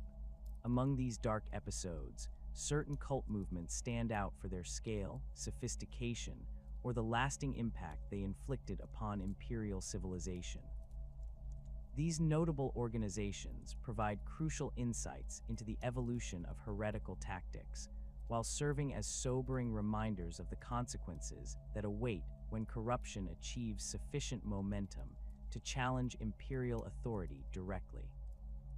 The Plague of Unbelief represents one of the most catastrophic failures of imperial spiritual authority in recorded history, emerging during the 36th millennium when systemic corruption within the ecclesiarchy created conditions that enabled heretical movements to flourish across hundreds of worlds. The crisis began with legitimate grievances against ecclesiastical authorities who had abandoned their spiritual duties in favor of political maneuvering and personal enrichment, creating a vacuum of moral leadership that heretical preachers eagerly filled with alternative doctrines promising spiritual fulfillment and temporal justice. The corruption within the ecclesiarchy during this period reached levels that shocked even hardened imperial observers, with high-ranking clergy openly engaging in activities that violated fundamental imperial doctrine while using their religious authority to shield themselves from legitimate criticism or investigation. Cardinals maintained private armies that enforced their will through violence rather than spiritual guidance, while bishops accumulated vast personal fortunes through the sale of religious offices and the diversion of charitable donations intended for the relief of suffering populations. The most egregious examples included the transformation of sacred shrines into personal pleasure palaces, the use of ecclesiarchy resources to fund private wars between competing religious factions, and the systematic suppression of genuine spiritual inquiry in favor of dogmatic adherence to politically convenient interpretations of imperial doctrine. The emergence of Sebastian Thor as a reformist leader initially appeared to offer hope for the restoration of legitimate religious authority within the Imperium, as his early teachings emphasized a return to the fundamental principles of imperial faith while addressing the practical concerns that had driven many citizens toward heretical alternatives. Thor's movement attracted support from across imperial society, including disillusioned clergy who sought to restore their institution's spiritual credibility, military officers frustrated by the ecclesiarchy's interference in legitimate security operations, and civilian populations desperate for religious leadership that addressed their genuine spiritual needs rather than serving narrow political interests. The theological framework developed by Sebastian Thor's movement incorporated elements that challenged established ecclesiarchy doctrine while remaining within the bounds of orthodox imperial faith, creating space for religious innovation that addressed contemporary spiritual needs without abandoning fundamental loyalty to the emperor. Thor's teachings emphasized personal spiritual development over institutional authority, encouraged direct communion with the emperor's divine essence rather than reliance on ecclesiastical intermediaries, and promoted practical expressions of faith through service to imperial society rather than passive acceptance of clerical pronouncements. These innovations attracted followers who had become alienated from traditional religious institutions, while providing theological justification for resistance to corrupt ecclesiastical authority. The military campaigns that accompanied Thor's reform movement involved complex political and religious considerations that extended far beyond simple armed conflict, as loyalist imperial forces found themselves caught between their duty to maintain order and their recognition that the existing ecclesiarchy had become a threat to imperial stability. Many Imperial Guard regiments faced the difficult choice between supporting corrupt religious authorities who possessed legitimate institutional power or backing reform movements that challenged established hierarchies despite offering more credible spiritual leadership. The most successful Thorian military operations were those that managed to present themselves as defenders of true imperial faith against heretical corruption rather than rebels against legitimate authority. The eventual success of Sebastian Thor's reform movement required not only military victory over corrupt ecclesiastical forces, but also the construction of new institutional frameworks that could prevent the recurrence of similar corruption while maintaining the spiritual authority necessary for effective religious leadership. The reformed ecclesiarchy that emerged from this crisis incorporated checks and balances designed to prevent the concentration of excessive power in individual religious leaders, while establishing oversight mechanisms that could detect and eliminate corruption before it reached systemic levels. These institutional innovations included the creation of independent audit bodies that monitored ecclesiastical finances, the establishment of term limits for major religious offices, and the development of procedures that enabled the removal of corrupt clergy through formal review processes rather than political maneuvering. The long-term consequences of the plague of unbelief extended far beyond the immediate religious reforms implemented by Sebastian Thor's movement, creating precedents for legitimate resistance to corrupt imperial institutions, while simultaneously demonstrating the dangers posed when such resistance movements lack adequate spiritual protection against chaos infiltration. Many of the theological innovations introduced during this period created intellectual frameworks that could be exploited by heretical movements seeking to justify their opposition to imperial authority, while the precedent of successful resistance to established religious hierarchy provided inspiration for future cult leaders who claimed similar justification for their rebellious activities. The Apostles of the Blind King emerged during the Gothic War as one of the most sophisticated heretical organizations to achieve operational coordination with Abaddon's 12th Black Crusade, demonstrating the potential for chaos cults to serve as force multipliers that enhance the effectiveness of major military campaigns through their access to imperial infrastructure and intelligence networks. This cult organization distinguished itself through its remarkable ability to maintain operational security while coordinating activities across multiple star systems, suggesting leadership capabilities and organizational sophistication that exceeded most heretical movements encountered by imperial forces during this period. The theological framework employed by the Apostles of the Blind King incorporated elements derived from ancient human religions that predated imperial conquest, combined with chaos doctrine that emphasized the inevitability of change and the futility of resistance to superior spiritual forces.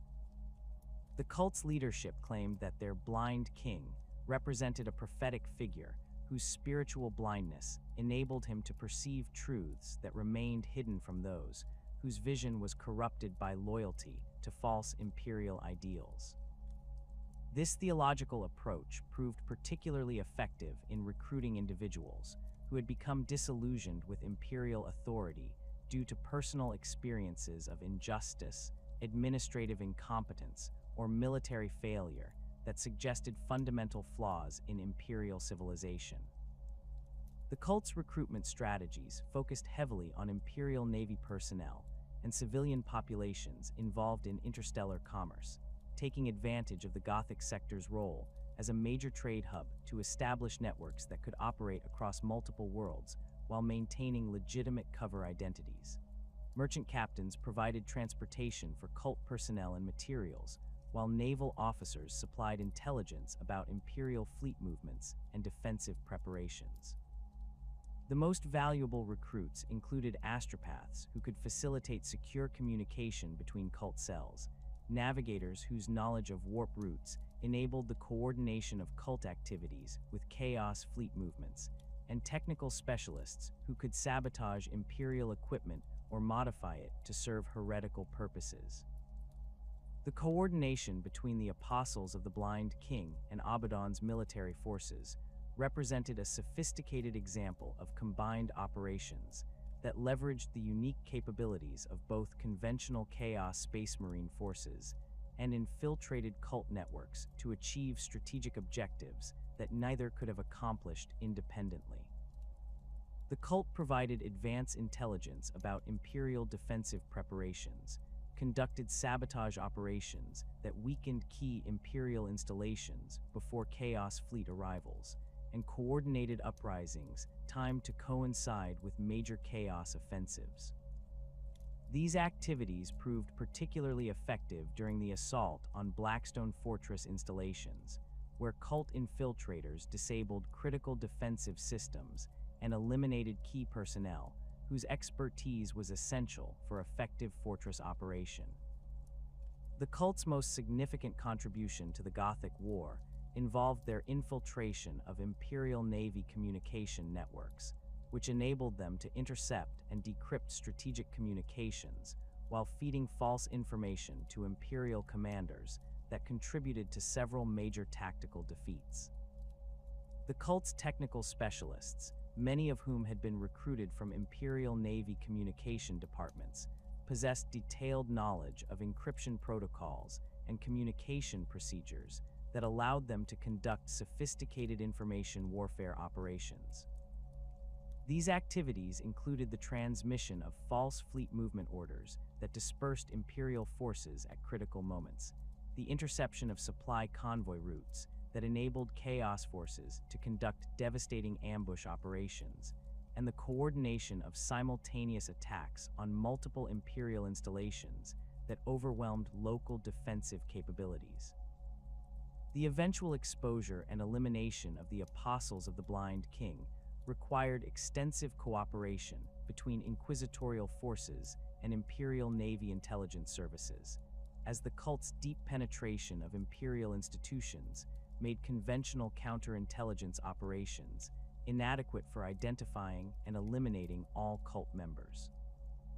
The investigation revealed the extent to which the cult had compromised Imperial operations throughout the Gothic sector, with evidence suggesting that cult influence had contributed to Imperial defeats and casualties far exceeding what had been attributed to conventional Chaos military superiority.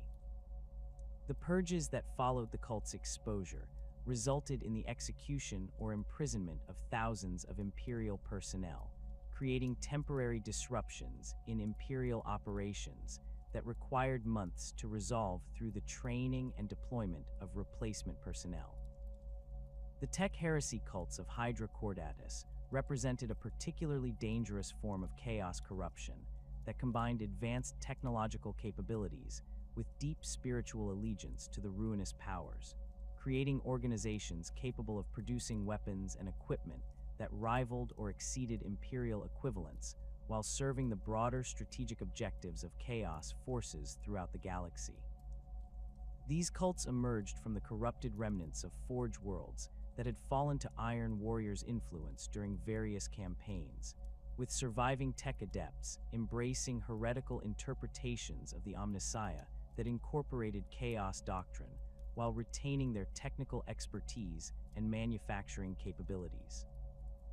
The Iron Warrior's approach to cult cultivation differed significantly from methods employed by other Chaos Space Marine legions, emphasizing practical utility and technological innovation over purely spiritual considerations. The Legion's leadership recognized that corrupted Forge worlds could provide manufacturing capabilities that would enhance their military effectiveness while creating sustainable sources of advanced equipment that could support extended campaigns without reliance on captured Imperial materiel.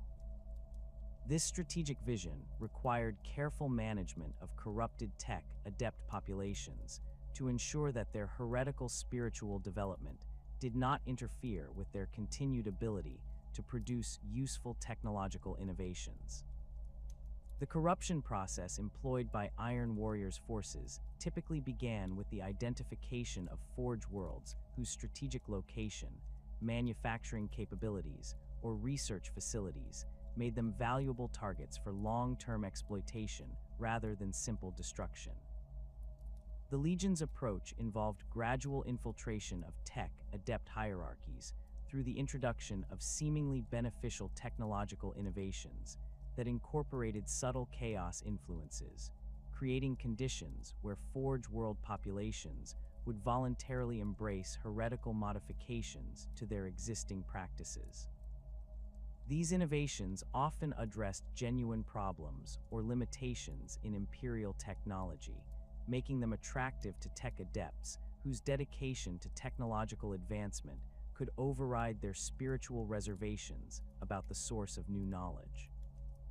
The theological frameworks developed by corrupted tech, Adepts incorporated elements of traditional Mechanicus doctrine while introducing interpretations that justified cooperation with chaos forces and the utilization of forbidden technological principles. These heretical teachings typically emphasize the pursuit of technological perfection as a spiritual imperative that transcended conventional moral limitations, presenting chaos corruption as a necessary step in the evolution toward true understanding of the Omnissiah's will. The most sophisticated tech heresy cults developed elaborate theological arguments that portrayed the Emperor as a false representation of the true machine god, while presenting the Chaos Gods as aspects of technological divinity that offered superior insights into the fundamental principles governing both mechanical and spiritual reality. The manufacturing capabilities maintained by corrupted Forge worlds under Iron Warrior's control produced weapons and equipment that incorporated both advanced Imperial technology and innovations derived from Chaos research, creating hybrid systems that often exceeded the performance of purely Imperial or purely Chaos equivalents. These production facilities manufactured demon engines that combined mechanical reliability with supernatural capabilities, weapons that incorporated both advanced materials science and warp-based enhancement techniques, and defensive systems that could adapt to changing tactical conditions through combinations of artificial intelligence and demonic possession. The most advanced corrupted Forge worlds developed manufacturing processes that could produce equipment tailored to specific operational requirements, creating custom weapons and systems designed for particular missions or environmental conditions. The distribution networks established by Iron Warriors controlled tech heresy cults extended far beyond their immediate Forge world bases to encompass trading relationships with other Chaos factions, renegade Imperial forces, and criminal organizations that could provide raw materials, transportation services, or market access for corrupted technological products. These networks often operated through legitimate commercial channels that provided cover for the movement of heretical materials while maintaining plausible explanations for the advanced capabilities displayed by their products. The most successful distribution operations involved the gradual replacement of standard Imperial equipment with corrupted alternatives that provided superior performance, while slowly conditioning their users to accept increasingly obvious violations of orthodox Imperial technological doctrine.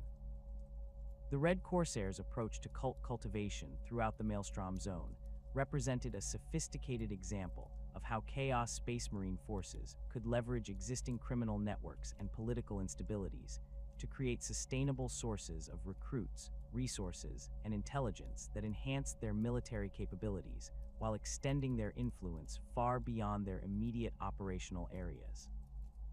Unlike other Chaos factions that focused primarily on direct military conquest or spiritual corruption, the Red Corsairs developed comprehensive strategies that incorporated political manipulation, economic exploitation, and social engineering to create conditions favorable to their long-term objectives. The Maelstrom Zone's unique characteristics as a region of space dominated by warp storms and political instability provided ideal conditions for Red Corsairs' operations, as the frequent disruptions in Imperial authority created opportunities for alternative power structures to emerge, while the dangerous navigation conditions limited Imperial ability to maintain consistent military presence throughout the region.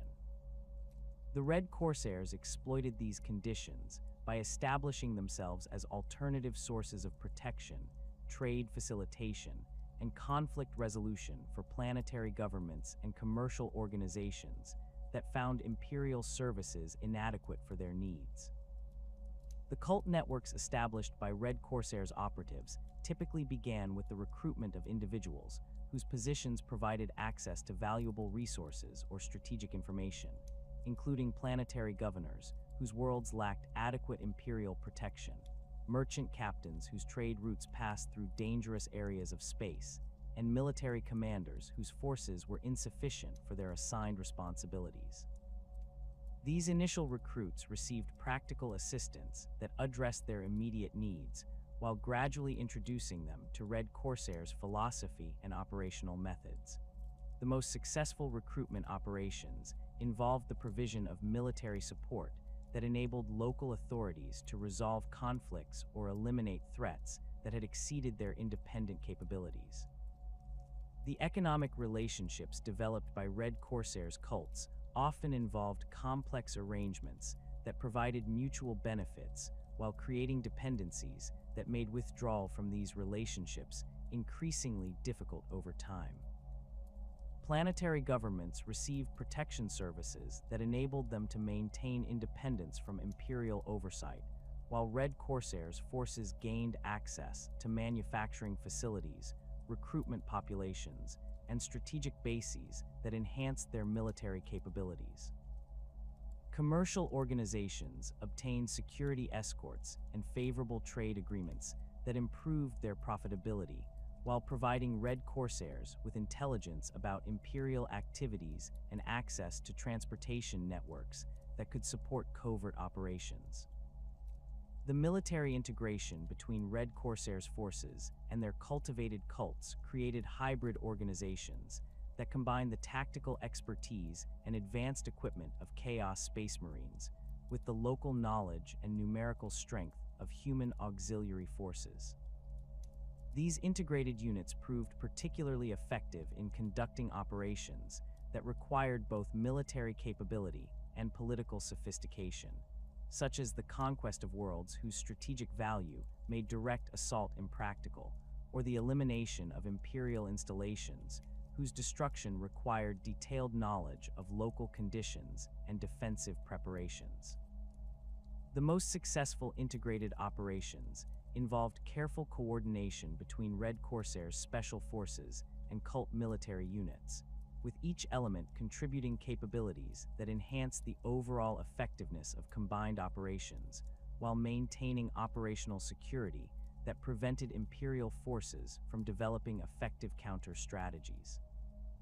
The cyclical nature of chaos corruption ensures that no victory against heretical cults, regardless of its completeness or the resources devoted to achieving it, can provide permanent security for Imperial civilization. Each successful purge operation eliminates specific cult organizations while leaving intact the fundamental conditions that enable new heretical movements to emerge from the same populations, institutions, and social structures that produced their predecessors. The psychological vulnerabilities that make Imperial citizens susceptible to chaos influence, desperation, ambition, curiosity, and the simple human desire for meaning in an existence dominated by suffering remain constant features of life within the Imperium, creating renewable sources of potential recruits for any organization capable of offering alternatives to Imperial orthodoxy. The Imperium's own structure contributes to this endless cycle through the harsh necessities imposed by its scale and the threats it faces. The authoritarian control required to maintain order across 1 million worlds creates the very conditions of oppression and despair that chaos cults exploit in their recruitment efforts. Citizens living under constant surveillance, facing arbitrary punishment for minor infractions, or struggling to survive on inadequate rations become vulnerable to whispered promises of power, knowledge, or simple relief from suffering. The Imperium cannot eliminate these vulnerabilities without fundamentally altering its nature in ways that would leave it defenseless against the countless external threats that require centralized authority and ruthless efficiency to combat effectively. The institutional responses to chaos corruption often create their own problems that enable future heretical infiltration.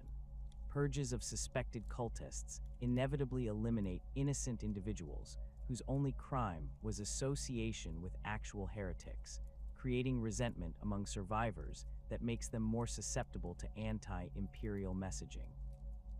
The destruction of contaminated facilities and the displacement of affected populations disrupts local communities and economic systems, creating the social instability that provides fertile ground for new cult formation. Even successful counter-cult operations leave behind psychological trauma, economic disruption, and social fragmentation that can persist for generations while creating conditions favorable to future heretical activity.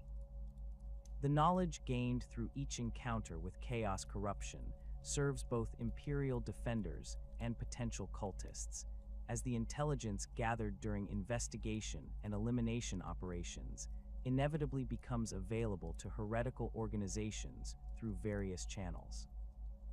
Corrupted Imperial personnel who escape purge operations carry detailed information about Imperial counter-cult procedures, enabling future heretical movements to develop more sophisticated security measures and operational protocols. The documentation of cult activities required for proper Imperial record keeping creates archives that can be accessed by individuals with appropriate clearances, providing blueprints for organizational structures and recruitment techniques that have proven effective against Imperial defenses. The spiritual dimension of this eternal struggle extends beyond simple military or intelligence operations to encompass fundamental questions about the nature of human consciousness and its relationship to the warp. Every human thought and emotion feeds into the Imperium, strengthening the very entities that seek to corrupt and destroy Imperial civilization.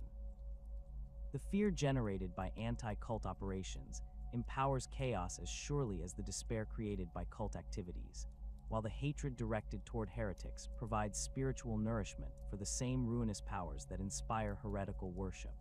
This feedback loop ensures that Imperial efforts to combat chaos corruption simultaneously contribute to the spiritual forces they seek to eliminate, creating a paradox that cannot be resolved through conventional military or administrative solutions. The role of chaos cults in preparing worlds for invasion by chaos space marine warbands and demon incursions represents perhaps their most strategically significant function within the broader ecosystem of chaos warfare. These organizations serve as advance forces that weaken Imperial defenses, gather intelligence about local conditions, and create conditions favorable to supernatural manifestation long before the arrival of conventional chaos military forces. The most effective cult operations can transform loyal Imperial worlds into staging areas for major chaos offensives while maintaining sufficient operational security to prevent Imperial authorities from recognizing the threat until it becomes too late to mount effective resistance. The intelligence-gathering capabilities of embedded cult networks provide chaos military commanders with detailed information about Imperial defensive preparations, troop dispositions, and strategic vulnerabilities that would be impossible to obtain through conventional reconnaissance operations. Cultists embedded within planetary defense forces can provide real-time updates on military readiness, while those positioned within administrative hierarchies can access classified information about reinforcement schedules, supply chain vulnerabilities, and command structure weaknesses. This intelligence advantage enables chaos forces to plan their operations with precision that maximizes their chances of success while minimizing the resources required to achieve their objectives. The sabotage operations conducted by cult networks in preparation for major chaos offensives target critical infrastructure systems, whose disruption can cripple Imperial defensive capabilities without triggering immediate security responses that might compromise ongoing infiltration efforts. Power generation facilities, communication networks, transportation systems, and manufacturing complexes all represent high-value targets whose subtle degradation can accumulate over time to create systemic vulnerabilities that become apparent only when Imperial forces attempt to respond to direct military threats. The most sophisticated sabotage campaigns involve coordinated attacks on multiple systems that create cascading failures exceeding the sum of individual disruptions. The psychological warfare aspects of cult preparation activities focus on undermining civilian morale and confidence in Imperial authority through carefully orchestrated campaigns that exploit existing grievances while creating new sources of discontent. Rumors about government corruption, stories of Imperial military defeats, and reports of supernatural phenomena all serve to weaken popular support for Imperial resistance while creating psychological conditions favorable to chaos influence. These campaigns often incorporate elements of truth that make them more credible while gradually introducing fictional elements that serve specific chaos objectives. The spiritual preparation of invasion sites involves the establishment of ritual centers and the performance of ceremonies designed to weaken the barriers between real space and the Imperium, creating conditions where demon manifestation becomes easier while Imperial psychic defenses become less effective. These activities typically begin months or years before planned military operations, gradually accumulating spiritual energy through regular ritual activities while establishing permanent alterations to local reality that persist even if individual cult members are eliminated.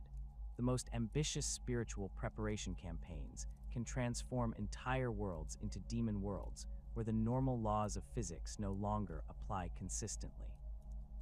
The coordination between cult networks and incoming chaos forces requires sophisticated communication systems and timing mechanisms that can synchronize activities across vast distances while accounting for the unpredictable nature of warp travel.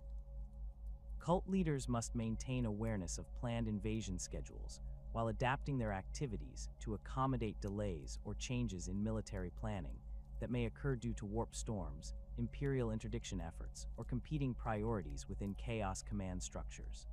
The most successful coordination efforts involve multiple contingency plans that enable cult operations to provide maximum support regardless of specific timing or tactical approaches employed by arriving military forces.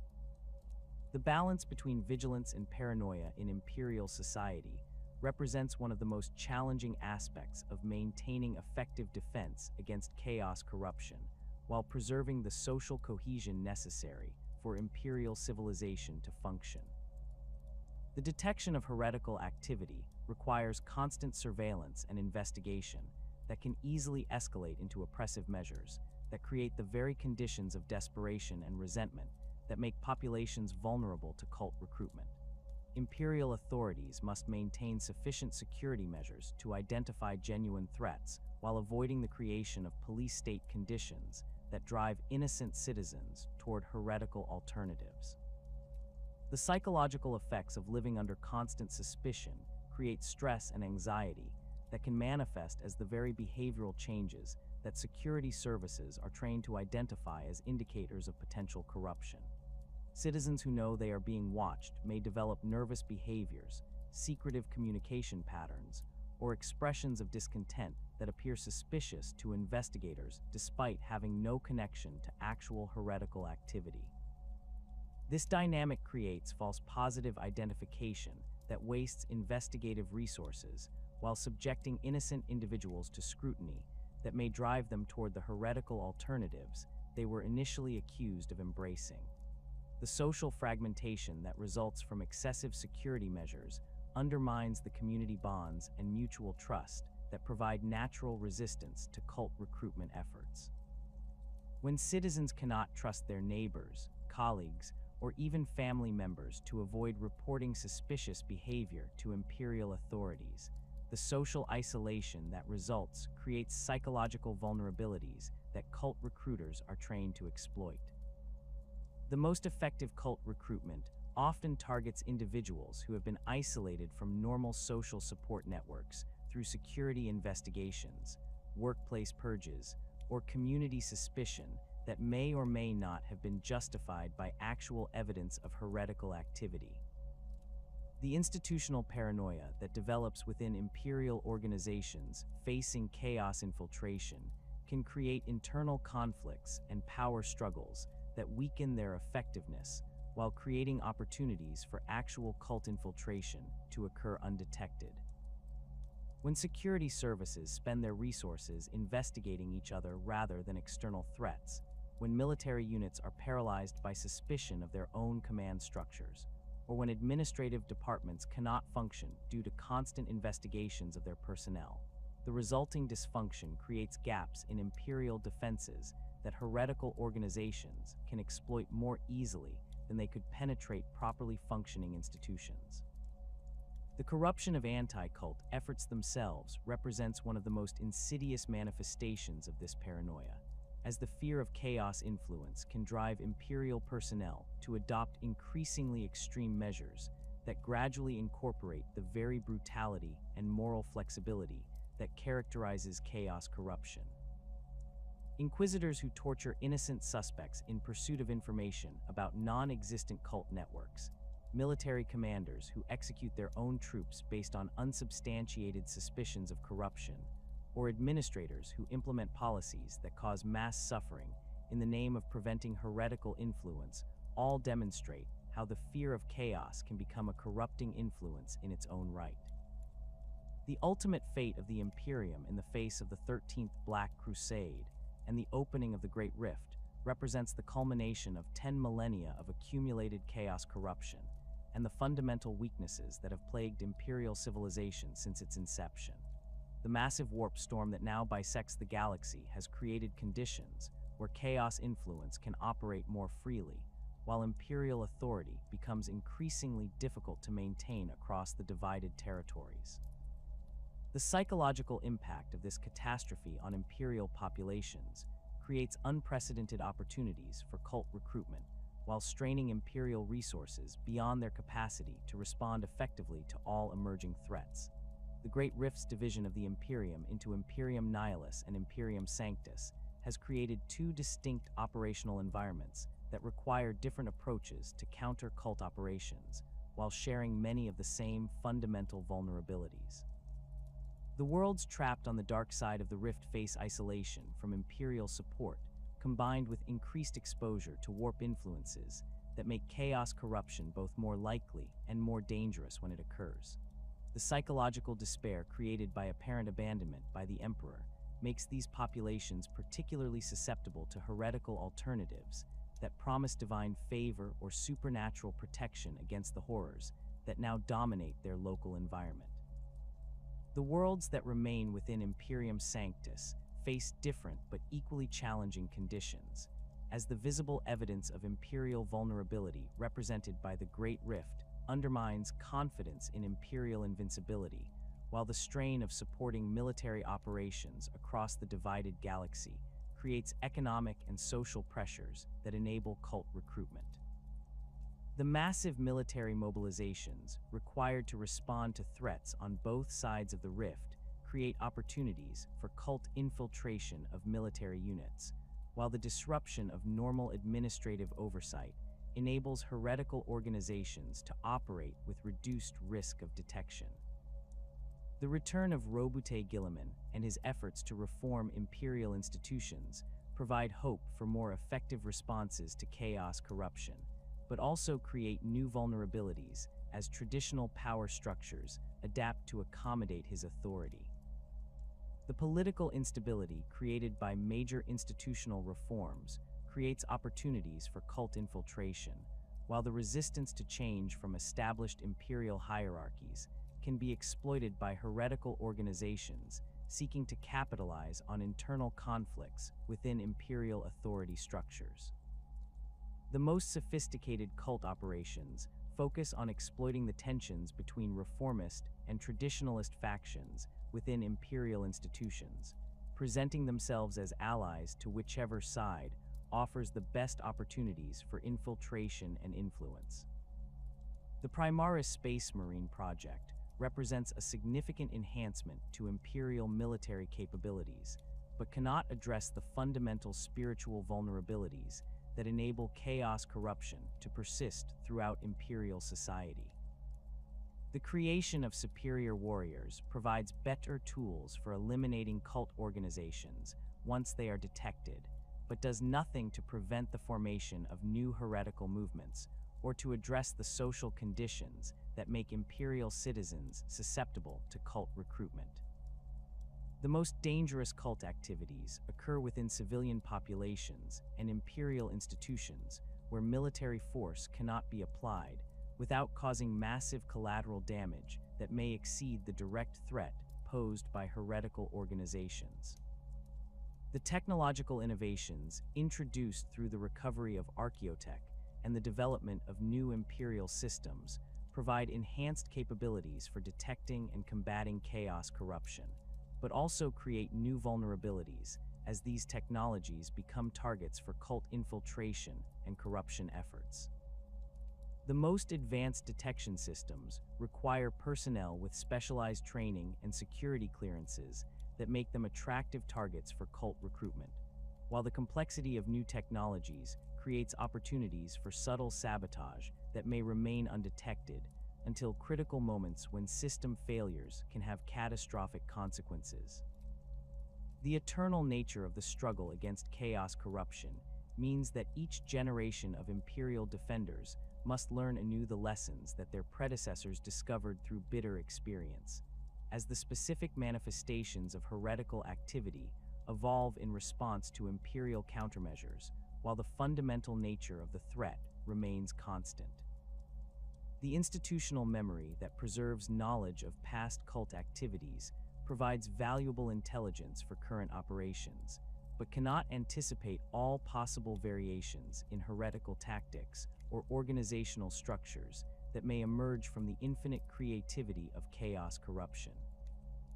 The ultimate futility of seeking permanent victory against chaos corruption does not diminish the importance of continued resistance, as each successful counter-cult operation preserves Imperial civilization for another day, while providing time for humanity to develop new approaches to the eternal threat.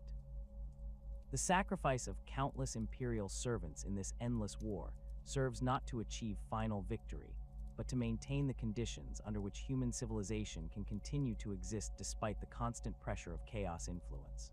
The courage required to continue this struggle in full knowledge of its ultimate impossibility represents perhaps the highest expression of Imperial virtue and the most profound demonstration of humanity's refusal to surrender to the darkness that surrounds it.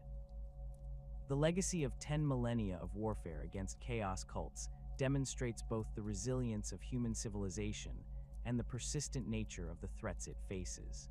Each cult eliminated, each heretical plot uncovered, and each demon banished back to the warp represents a small victory in an infinite war whose outcome remains uncertain. The Imperium endures not because it has found a way to permanently defeat chaos corruption, but because it has developed the institutional structures and cultural values necessary to continue fighting despite the knowledge that the struggle will never truly end. In this eternal conflict between order and chaos, between faith and corruption, between the light of the Emperor and the darkness of the warp, the very act of resistance becomes its own form of victory, preserving the hope that humanity might yet find a way to transcend the limitations that have defined its existence since the species first looked up at the stars and dreamed of something greater than itself.